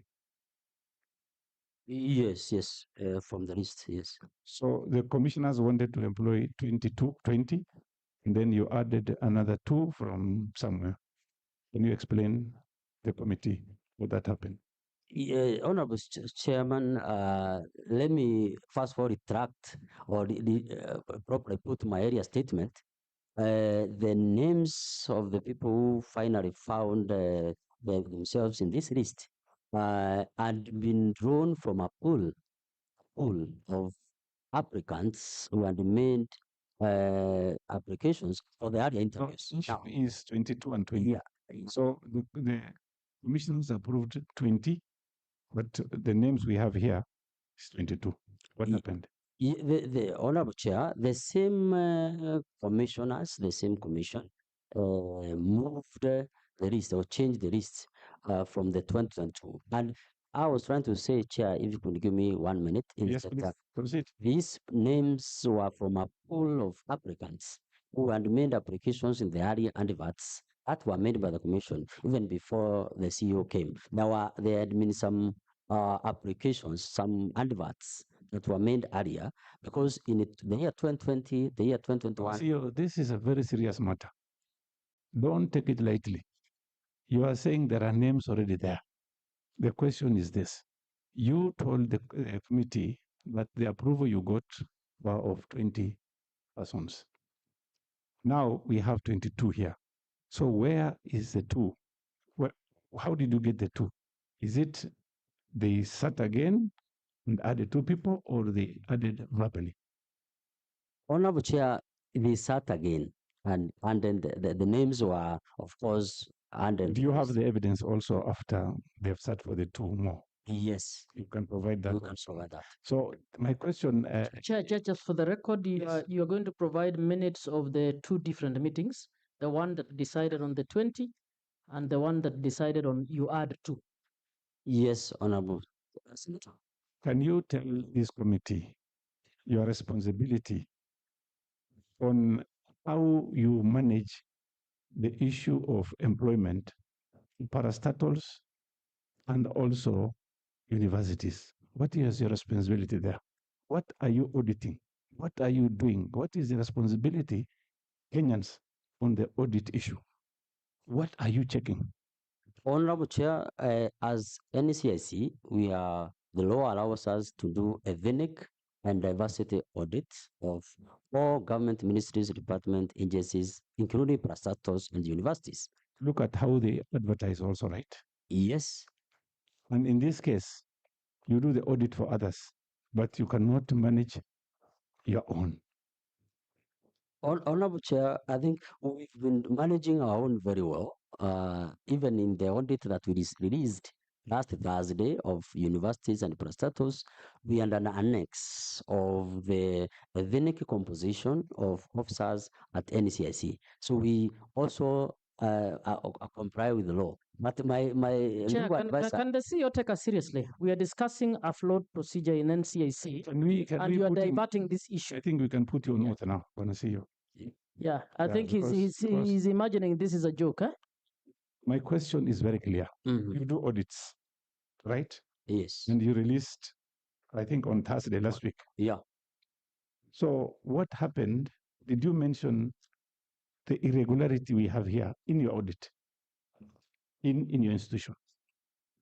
Honorable Chair, we didn't mention that in the Thursday report that we released, because that was for universities and parastatals.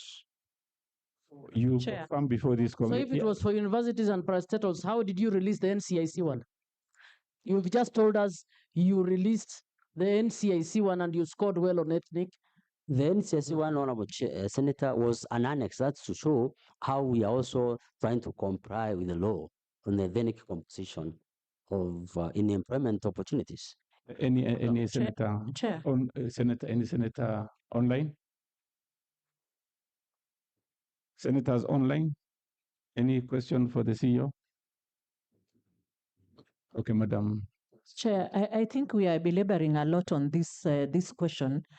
Maybe we could allow the CEO to step out shortly and recollect himself to come and give us concrete responses to this. To me, I'm seeing him taking it casually with us. Okay. First, before we do that, I want to this CEO to agree with me that in your statement, as you've put it, it is like the commissioners literally forced you to employ irregularly. Is that correct? And the circumstances, yes, because there was a need to comply the resolutions of the commission. But Chair, I'm asking to be given more time to put the proper, this was an annex. It was not really an answer, a substantive question. It was asked in the letter that Honorable Kadri Moma had sent to us. No. Well, don't talk about the issue of Catherine Moma. We are going to have the commissioners before this committee to explain. But would you also agree with me that you have employees in your institution illegally employed? Yes or no? Honorable Chair, that one I beg to be given protection by yourself and the commissioners, the honorable senators.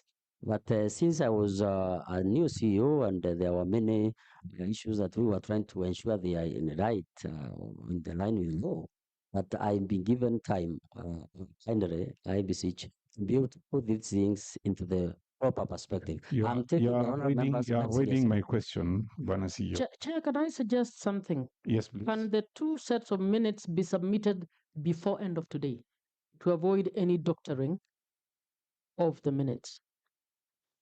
Yes. Because this is now a serious issue that requires that, in fact, the committee, I would suggest, Chair, the committee must investigate this issue. Not only the committee, we need to write to EACC today to move in, also move in and investigate this matter. This is a very, very serious matter. And the responsibility will go to the accounting officer, of course.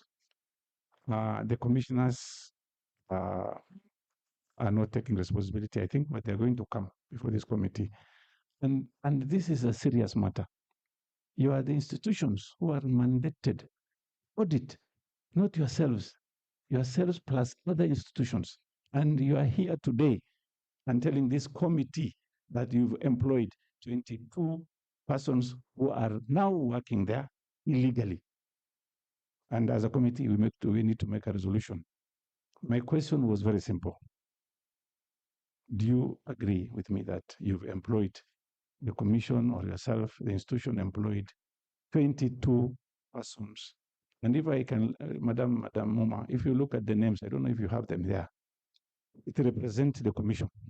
If you look at the diversity, represents, I'm sorry to say, the CEOs, I have seen one person there, but the rest represent the commission. Because they were leaving, they decided to employ people illegally, dump them there and leave. As a committee, we are going to ask way forward. But I want to ask you, will you agree with me that these people, as you've said in your statement, that these people are there illegally as we speak?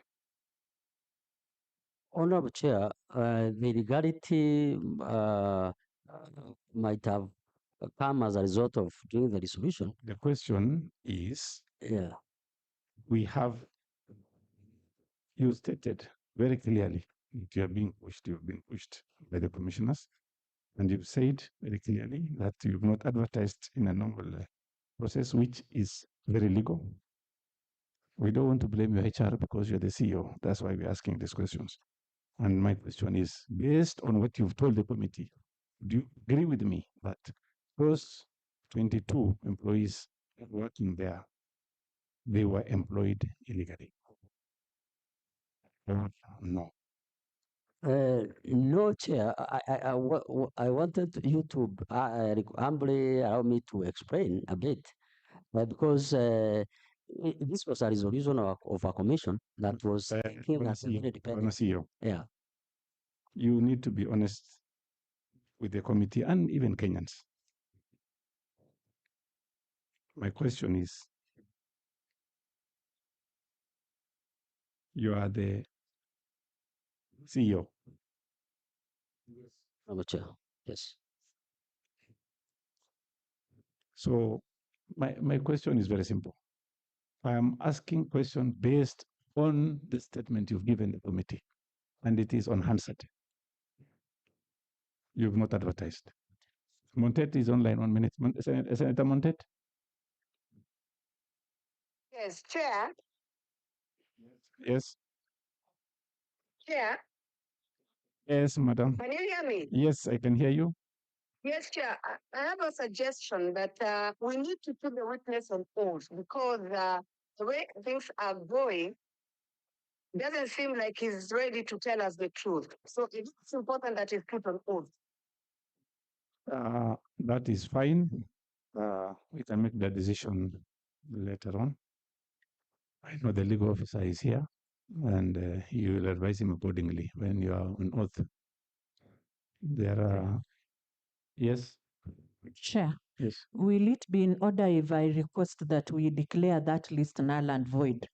Yes, that so is- that the EACC can swing in action Yes. and interrogate. And yes, we are going to make that decision. Bonasillo, the question is for yes or no. And you don't need to worry about it is your statement. I'm asking issues based on the statement you've given to the committee. I said, Honorable Chair, that based on what now you've told us and what you have, your honorable members have said, it could be a no, or it could be a yes, that it was a narrative. But I would like to beseech the honorable members. No. It is a yes, and that is fine. The issue of the commissioners also are going to come here to explain. And I want to be honest with you, Madam Muma is a lawyer. And you know, she's lenient with you. If she was not today, I think you are lucky she's not in any normal.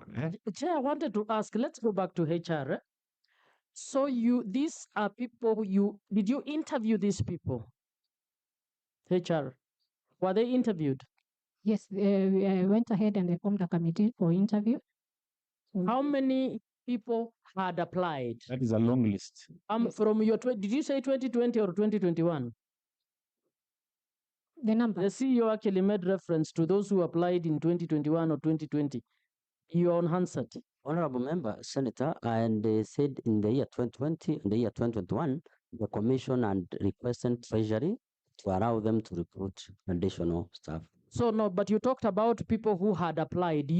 These 22 are from people who had applied. When did these people apply? Which year? Honorable Senator, I think now HR will answer because they are. Madam HR, can you answer that question? When did these people apply? Thank you. What we did, we went to the applications that the commission usually receives, the blind applications that Kenyans drop, and some of them were previous interns. We had around, I think, 40 applications, and then there was a committee for interview, and then the results of the interviews were tabled to the commission. So you had 40 applicants. The exact number is around 40, but I need to confirm the exact. Can we get the names of the 40 applicants and when they applied? And please don't doctor. Do they apply soft or do they come and physically present in your offices? They were hard copies. What is the NCIC procedure for applications? We are required to. You normally require people to walk from Kakamega, to come from Kakamega and bring the things physically, to come from Wajir and bring the things physically? Come from Mandera and bring, I can see you recruited from Mandera. So they physically brought the applications and gave them to you in the office? They dropped the applications at the reception and they went to the CEO. I've asked about the NCIC procedure for employment. Do you usually require people to physically come and drop the application? No. The procedure for recruitment involves that once the commission approves for advertisement, we advertise in our website and then we receive applications through our online application portal. So do your interns apply through those portals? Or in this instance, they applied physically? When we advertise, everyone is open to apply through the online portal, but in this case, there were physical applications. Strangely, all your applicants for these ones brought them physically. Yes. I guess you'll be able to give us the dates. Remember, you just told us you picked from the ones who had applied throughout. Yes, we have. How these particular ones, you only picked the applications of the ones who submitted physically? We considered applications that we had received from January up to that time when we were doing the recruitment. January 2025. Yes. So basically, the 2020 applicants were not considered as we had been told earlier. Unless they had reapplied again. I don't know. You're the one who knows. You're telling me unless. Oh, sorry. I thought you're the one who was processing the applicants. The applications were, the decision of the commission was that we consider applications we had received in the previous 6 months. Yes. Which was from January up to the date when the recruitment was starting. And all your applications from January 2025 came physically. They did not come through the portal. No, we had not made any advert on the portal. So the applications didn't come through the portal. So they all came physically. Yes. And they were so lucky to have just chanced on bringing applications to NCIC physically, and then they get employed. What usually happens is that there are some candidates who drop what you call like blind applications over the years. That's what I'm saying. No, over the years, and it's 2025. Did you include over the years, or you just told me you started January 2025? We started in January for this one. So we will get to know how many blind applications were dropped in 2025. From January up to the time of recruitment, yes. And none of these, you are the commission that checks balance. Not one person with a disability in Kenya qualified to drop their application physically to be considered among the 22. I think in the list there is a list of a long list. Check. So let me ask our legal officer, can you kindly please tell us what the law says on the issue of advertisement and employment? Honorable Chair, under Section 37 of the Public Service Commission Act, 37(1), it provides where a vacancy in public office is to be filled, the commission or authorized officer shall invite applications for by advertising the vacancy in the commission's website, at least one daily newspaper of nationwide coverage, the radio, and other modes of communication, so as to reach as wide a population of potential applicants as possible. Now, Madam HR, you are HR person there. I know you went to school to learn. You are being taught even what the law says, of course. So what procedure did you follow to employ 22 employees in the institution? Thank you, Chair. That's the law. Thank you, Chair. Once the commission met and the CEO called me with a commission resolution, I went ahead and started the recruitment process. You started the recruitment process knowing very well it is illegal, right? We had the directive from the commission. No. Chair, can we begin with, does NCIC have a HR policy? Yes, it does. What does the HR policy say about recruitment? That we should advertise as per what is stated in the law. Who is the custodian of that policy? I am HR. Do we have in the minutes of because this was an HR issue discussed in the commission, do we have your advice on record? Or you did not even attend that meeting? From what you're saying is you just were handed a resolution and you moved with the resolution. Once the matter came to the HR committee, it was not deliberated on, and it was agreed that it is taken to the full commission. So in the HR minute, what's noted there is that the matter should be forwarded to the full commission for deliberation. How did the matter come into the HR committee? What was being discussed? There was the authority to recruit from the National Treasury that we needed to recruit for the regional offices, and the authority to recruit was expiring in June. So the matter was that we need to recruit to operationalize the regional offices. What month was that when you were discussing the authority to recruit? Can you share the minutes of the HR committee of the commission? Yes, I that Kindly note down those questions. Yes. He's asking about the minutes. Do you have it? Yes, you have. When can you bring them? By the end of the day today. So yes. Are you done with the questions? because what we want to find out is what was the conversation or discussion in that committee. So did the committee recommend recruiting through a resolution?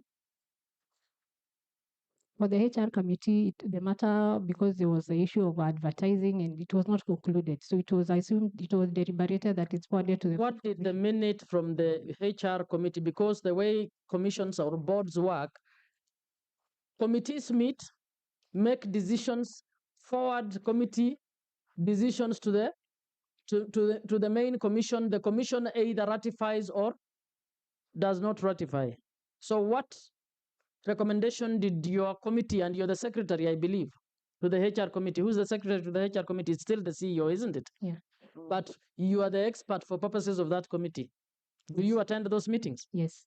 Yes. So what was the conversation in that committee? What did you recommend to the main commission? After the discussions in the HR committee, the deliberation finally was that the whole matters should be forwarded to the full commission for their deliberation. What was your advice as HR person? What did you advise them? We were supposed to advertise. Did you tell them that we should advertise? We should follow the procedure? Yes. Did you tell them? Yes. Is it in writing? It was a discussion. I doubt if it is in writing, but eventually it was agreed that that decision will be made by the full commission. Madam, you are contravening the law. You know it. You know there is something that is not going on well. There is a problem. Why didn't you write them and say, look, these are the procedures we're supposed to follow? Because you're a HR person, right? Did you do that? Do you have it in writing? You are the custodian, isn't it? Yes. Did you do that?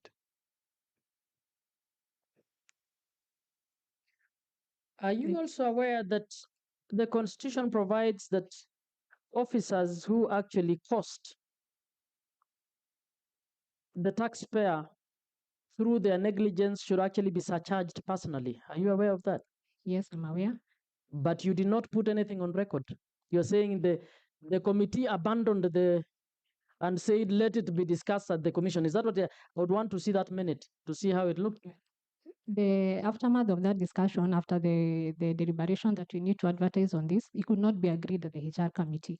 That is why they decided that this matter will not be deliberated at this level. It is a full commission. And then it was discussed in the commission, and the commission made an illegal resolution contradicting the policy you are supposed to implement. Yes. And you proceeded to implement, and you're the technical advisor on matters HR. Were you hoping that you will run away on the basis that the resolution was made from the commission? No. And you did not do anything about that for yourself, if not for anything else, just to cover yourself. Did you do anything about that? Yes, yeah? Minute.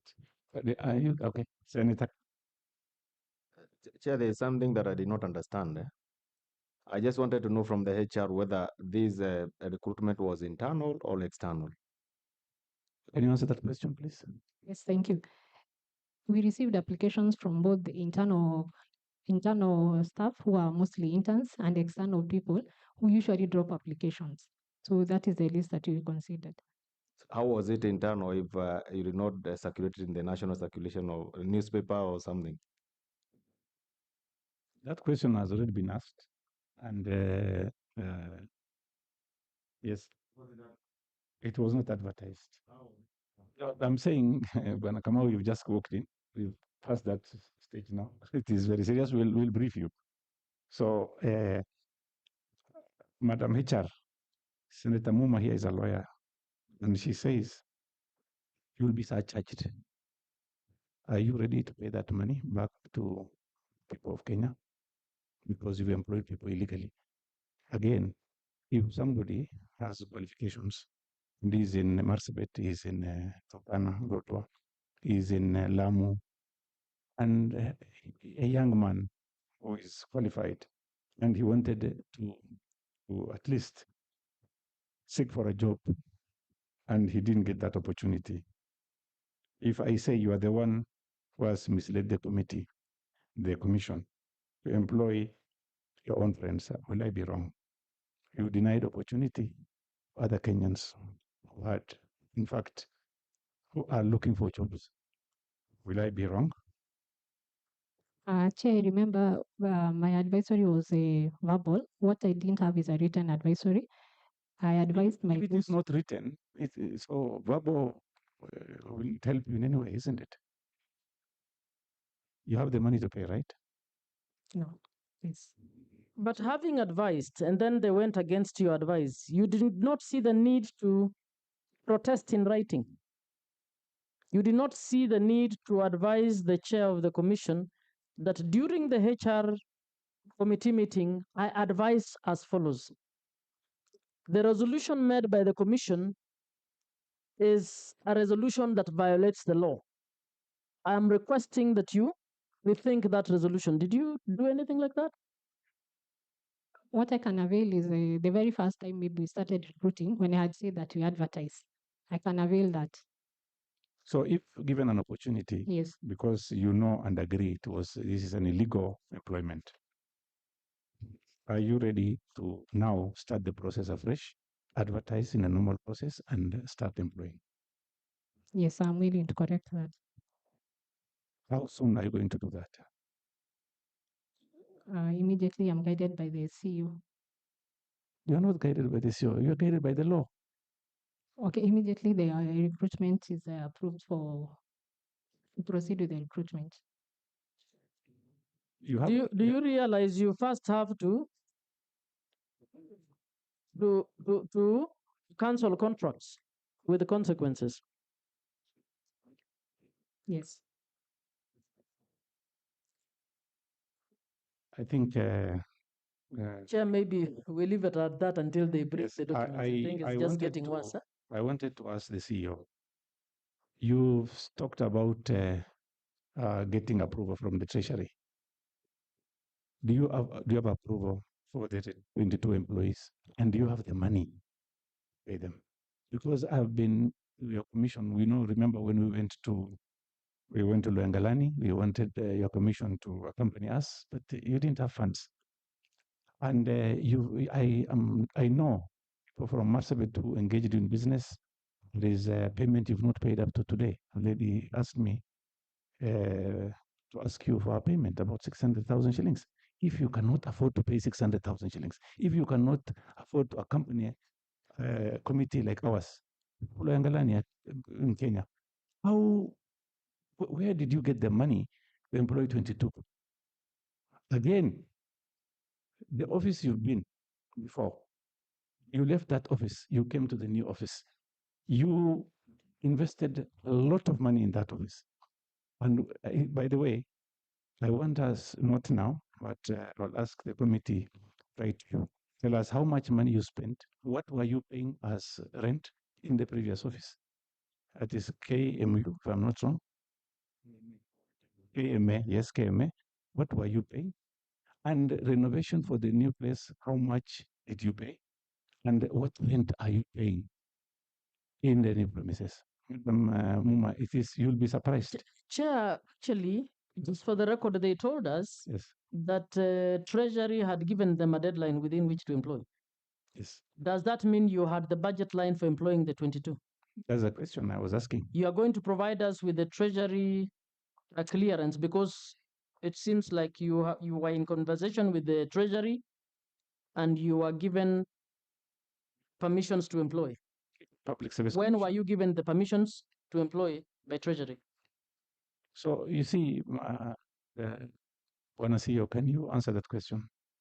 Thank you, Honorable Chair and Honorable Members. It is indeed true that we are under the approval from the treasury to recruit? Because when the commissioners came, the third set of commissioners were expiring. Just say when you had the 2021. 2020, that was to run for 3 years. 2020, 2021, 2022, up to 2025, June. Do you have current? Okay, now just wait. You had approval for 3 years. The approval was to be staggered because of our limited finances. We had to stagger the appointments. Remember, we have an establishment of 189, but now because of finances, we are operating at 129, 130, like that, because of the finances. I So would want to understand the permission because you actually invoked Treasury's permission. So Treasury had given you permission to employ by June. yeah, and the Honorable Senator, I think I can give Director Corporate Services, who was the acting CEO then, yeah, of course, to elaborate more of what I've said, if you allow me. Director Corporate Service. Thank you, Chair. You've been acting that time, right? Correct. Okay. My name is Harrison Kariuki. I'm the Director of Corporate Services at NCIC. Chair, we had around 2000, but I'm not sure the exact date, we had the organizational structure for NCIC approved to include the regional offices. After that, we sought Treasury to provide the finances so that we can operationalize the regional offices. Following the request, which we did through the Ministry of Interior, the Treasury, we got an approval to do recruitment phased in 3 years, but to be rationalized within the budget. Please make reference to dates. When did the approval come, and what are the three? I don't think he has it offered, but you can provide. The year, yes. We can provide those dates, but we sought and engaged the Treasury in the year, financial year. Bwana Kariuki, the issue is you've employed 22 people now in your budget, in your current budget. Did you receive any money from Treasury to employ the 22 person? Chair, we have not received the extra money for. So are the commissioners going to pay? But apart from that, Chair, yes. I want him to answer this. The HR officer says they had to recruit by June because of what Treasury had told them. I want you to make reference to that. You have that letter. That there was urgency. So I think it is they're trying to say therefore we couldn't advertise because we had to employ by June. Because the commissioners were leaving before they leave. If you look at the No, let's hear what they say. Let them explain what they say. Okay. Thank you, Chair. Making reference to Senator's question. First, we had an approval to recruit in 3 years, which were ending the financial year 2024-25. That is 30th June 2025. Your second question is whether we had the finances. First, before I respond, I want. And you had permission to recruit how many people? The permission was to recruit within the organization structure, which has 189 staff. At that point, we had the 120. Permission. So does the 22 bring you to 189? No. So through chair, no, it is doesn't bring us to the full figure. Permission from who? Treasury, we had from public service the new structure that has 189 staff. Secondly, permission from National Treasury to commit funds for recruitment to be rationalized within the budget we receive. We are not receiving extra funds. So in your budget, do you have you are supposed to employ you employ 22? Do you have that money in your budget? Chair, we have been able to rationalize within the budget. We have resources to pay the 22 people. That's why we could not fill the full structure at that time, because I think we have extra about 40 or more. Have you set aside money in the budget for creating 22 positions in the budget? Or you cannot answer that question? Chair, I'm not able to answer. 2024-2025 budget, CEO. I think let the CEO answer. Yes. Have you factored the salaries and allowances for the 22? 2024-2025? 2020. It was 2024, 2025 that you were, yeah. Did you factor that? And that's where, when the DCS, Honorable Senator, was acting, that's why I wanted them to delve into that. But is it in the CEO budget? now, you cannot CEO. pass the buck. The question There's is no, you don't know your budget? I know my budget, Honorable Okay, Senator. does your budget have the salary for the 22? It was to be rationalized within the budget, but it was not there. Does your budget have the salary for the 22? Yes, it had. And What gave been way? factored. Because you're saying Treasury did not give you any money. Have they given you money for those salaries? What the Honorable Senator, what the Treasury did was to tell us that because they are not going to expand our budget, but they want us to rationalize those appointments within the 3 years, and as our budget will allow. So the question is, in your budget 2024, 2025, forget about rationalization. That's something else. That is an emergency. Do you have that budget? That's a question. That's why I was begging the Honorable Chair to allow the DCS, the Director. No. You are the CEO. You are the CEO. You are the person. You are using that budget now to manage that institution. Tell us, do you have in the budget, and we want to see the copy of that budget, that you have 22 people you're going to employ, and that budget is this amount of money? Yeah, in the current budget, Chair, which talk 2024, 2025. It was yes or no, Bwana CEO? No, as far as I know. It is not. Now, when did the 22 report, HR? When did they report? They reported on 1st of May. They reported on 1st of May. That is the financial year 2024-2025, the one the chair is asking for. Yes. Did you, if you did not have a salary factored for them, where did you get the money to pay them for the May and June salaries? My advice from the director corporate was that that money was there via the 22.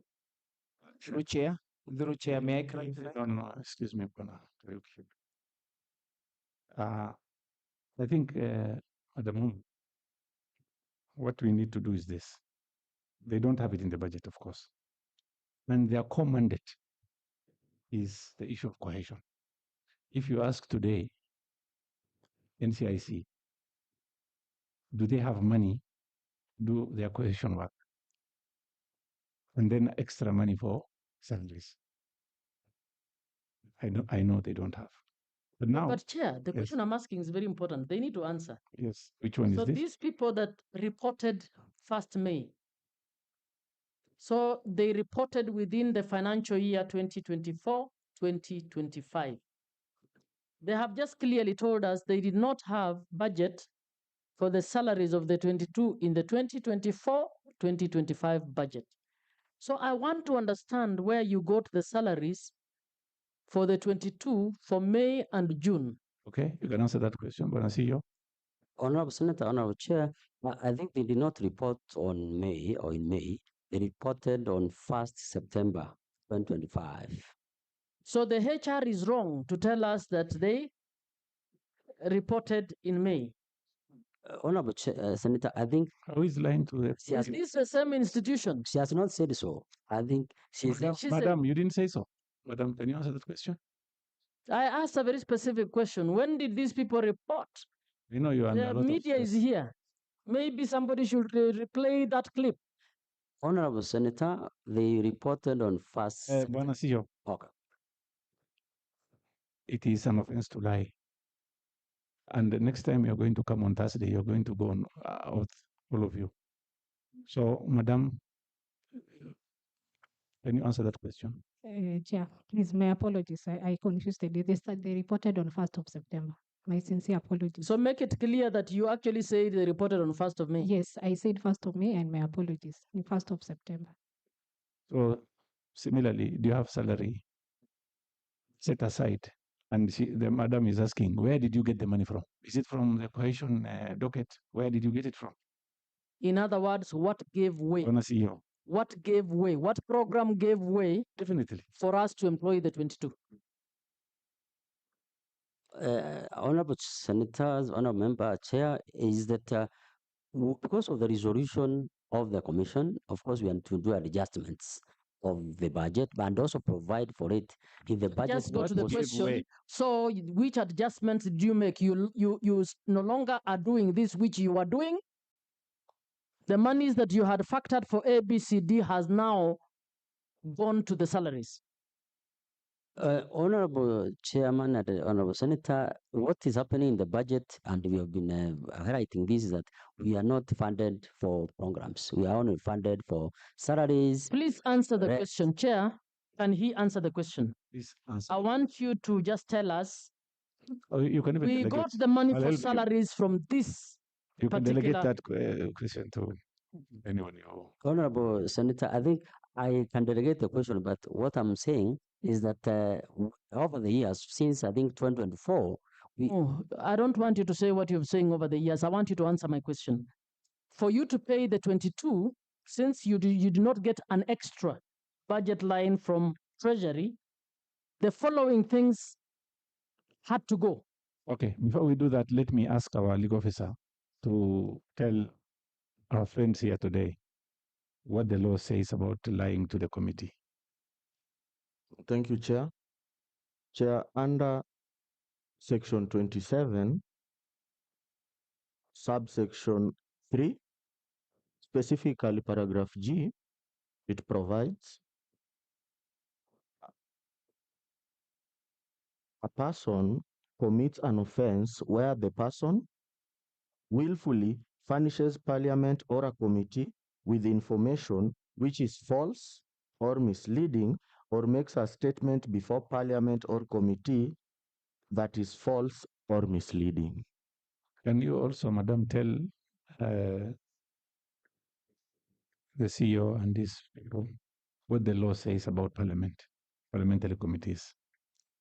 Chair will not. I just want them to be. We are asking a very simple question. I want you to tell me that our budget for tea and mandazi was this. We reduced it by half. We had a budget on playing golf. Sorry, I know you don't have such a budget. It had to go. We had a budget on what? Therefore, and then we consolidated. That's all. I'm asking a very simple question. Because Treasury did not add you. Don't assist the witness. So before you can answer that question, but also tell this committee approximately how much are you paying quarterly for the rent in your new premises, so that we look at priorities. Are you prioritizing rent or employment for our youth or cohesion? Okay, thank you, Honorable Chair and Honorable Senator. Let me answer one question, then allow me to delegate to my DCS. Start with mine. Yeah, yours on the rent per quarter, we pay 11.2 million per quarter. Yeah, but allow me to delegate the issue of the budgeting and the approvals to the Director of Corporate Services, who was the acting CEO then. Yes, actually, mine was actually where you are getting the money you're paying the 22. So are you paying them salaries? Chair, it's very important. Yes, that is it. Yes, Honorable Senator, we are paying them. Total of how much? Let's say the 22.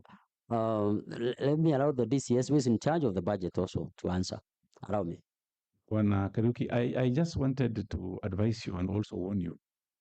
Please, I'm just begging you. Do not lie to this committee, because I know and the committee knows that the responsibility of employing 22 people was taken exclusively by the commissioners.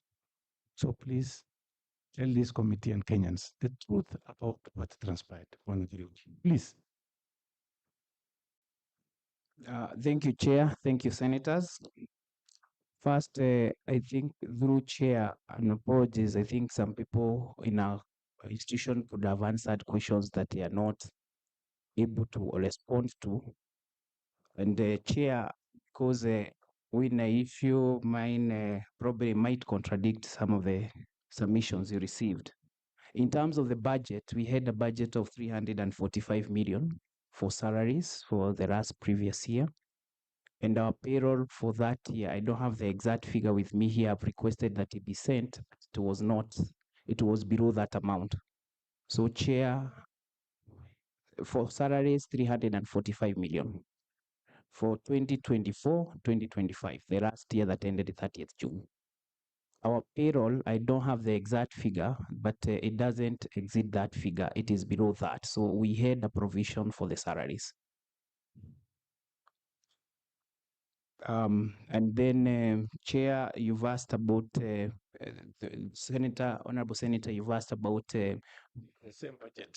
The budget for 2023-24. 2023. I've not requested, but it was slightly below. It was below that. It could have been. I want to confirm, Chair, but it was below 300 million. 2025, 2026. It is the same exact amount, 345 million. Proceed. Chair, for the 22, provide us I request budget from 2022 to date, right? Yes, sir. Okay. I request to be given time to provide the budgets, provide the payrolls, and the projections for the 22 extra staff that has come in. Yes. So thank you. I think, Madam, question has been asked. Yes, I think we can wait to look at those. So let me now suggest that we are going to ask the commissioners individually, write to them, to come before this committee on Thursday. We're going to put them on oath. Let them say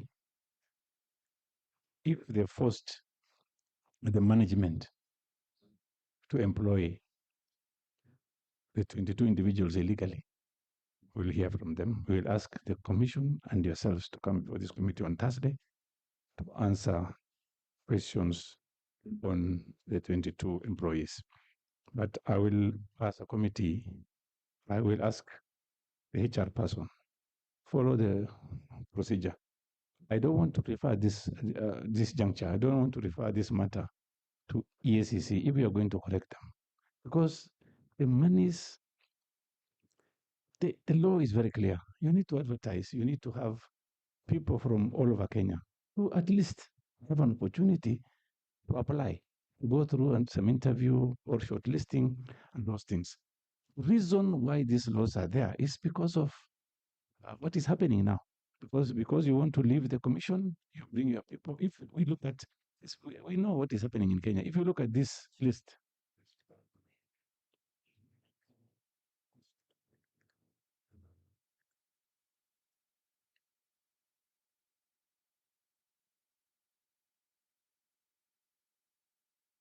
I'm told there will be a address by His Excellency the President on Thursday.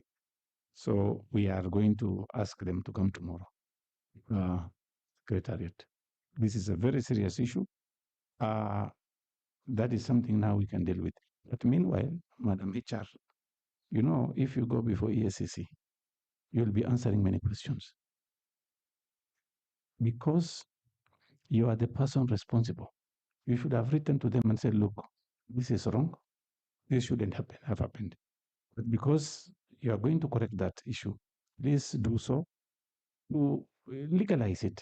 You can send the advert, you can employ the people you want to employ. Of course, that's not a big issue, but you go through the process. And this is happening everywhere. You see police officers being employed today. What is going to happen is so many people will come. They can even decide to pick anybody they want, but the process has been followed. So in your case, please follow the process. The process is not something you create. It is there. It is legal. It is something that you need to follow. And once you do that, we are going to ask you again before the committee and give us a long list, a short list, and many other things. So, Chair, just a little correction of what you've said. Yes, please. The process is supposed to be meritocracy, based on merit. So they cannot just pick who they want. No, what I'm saying. And I'm suggesting, in fact, if they re-advertise, I'm suggesting persons other than NCIC be given the opportunity to actually do the shortlisting. I think that's what we are going to recommend also, but you can engage organizations that, I thank you very much, Madam Mama, I agree with you for that correction. So The process, you just write to us. It's by tomorrow. Tell this committee that the process, we are going to table our report next week. And we don't want that report to go. The whole house will condemn you. Kenyans will condemn you. Please, please, I'm asking you again. Write to us and tell us the process you are going to follow now. The commissioners, we are going to write to them individually. We can even write to them after 1 year, even after 6 months. Before I finish what I was saying, I want to ask the HR madam. Normally, you give them a process where you ask them, you give them 6 months to confirm. So is that process in your documents? Yes, Chair, I confirm the current staff on probation for 6 months. What happens because the commissioners are going to leave on 19th? What is going to happen? Are you still going to confirm them, or because the process is illegal, you are going to say, sorry, the process was not right? We need to correct the process, so I'll see to the CEO and my boss, the director corporate, and find a way forward. Director corporate, we are expecting a letter from you. Please tell us by today, write to us and tell us how you're going to how are you going to go through this process, which is quite illegal.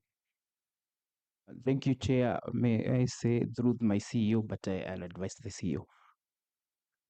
Thank you very much. I think, Bwana CEO, let me now take this opportunity to thank you very much for coming here today. I know the process is not very smooth today. We normally don't have this kind of engagement in this committee, but I really regret today's proceedings because what has happened at NCIC should not have happened. Because you are the ones who are doing the auditing. How can you audit other people while yourselves, you're not clean? This is shocking. Right? So I'll give you an opportunity. Write to us, please, today. We are going to write a letter right now. And this process, once we get an answer from you, how we are going to deal with it, then we have no problems. We want you to employ the 22. We want you to employ. Fine. And we are happy when you employ. But look at the diversity. The issue where these people are pushing you, please don't accept it. And you have our backing. You have, because these are the people who are not going to answer these questions. You are the ones who are going to answer these questions. You are going to court because of these issues. Why do you want to create problems for yourselves? Tell them, sorry, we cannot do it. I want that letter today. Thank you very much for coming. Sorry for this pressure we put on you. It is not what we wanted. And on the issue of 11 million shillings for 3 months, that is exorbitantly high. I know where your offices were before, very good, decent. How much were you paying? Can you please tell the committee how much you've been paying for the old office? It was approximately 4.5 million quarterly. So you see, members, from 4.5 to 11 million shillings. That money can employ how many people? How many young can it employ? But anyway, I think we understand this situation in Kenya. I'm expecting a letter from you. Again, I thank you very much for coming, Asanteni sana. The process is, we are fighting for your children. I know nobody in this people who are here an opportunity to employ their own relatives. I know, and you should have at least. So, but let's follow the normal process of employing, and I'm expecting the HR to send you an advice to you that this is not done well, and this is what should be happening. I want a copy of that letter, a copy of your letter coming to this committee, and we are very serious about it. Even the president is always complaining about young people not engaged. And we want to, if possible, the ages of these employees. And you must cancel those contracts because it's illegal. It's an illegal contract. Something illegal is not acceptable. Santini sana. Having said that, I think you need to take some tea today because mambo imekuwa ngumu sana. the media, I want to also to take this opportunity to thank the media. Please report this issue, that there is a problem with an organization who is mandated audit many other organizations who are operating in this country, universities included. Thank you very much for being here today. My members, asantini sana. Members online also, thank you very much. Asantini, Mungu awabariki. Thank you, Honorable Chair. Thank you. Right. Sorry. Yes. So I think members, having no any other business, the meeting stands adjourned. Asantini sana. Our next meeting will be tomorrow at 10 o'clock. Asantini.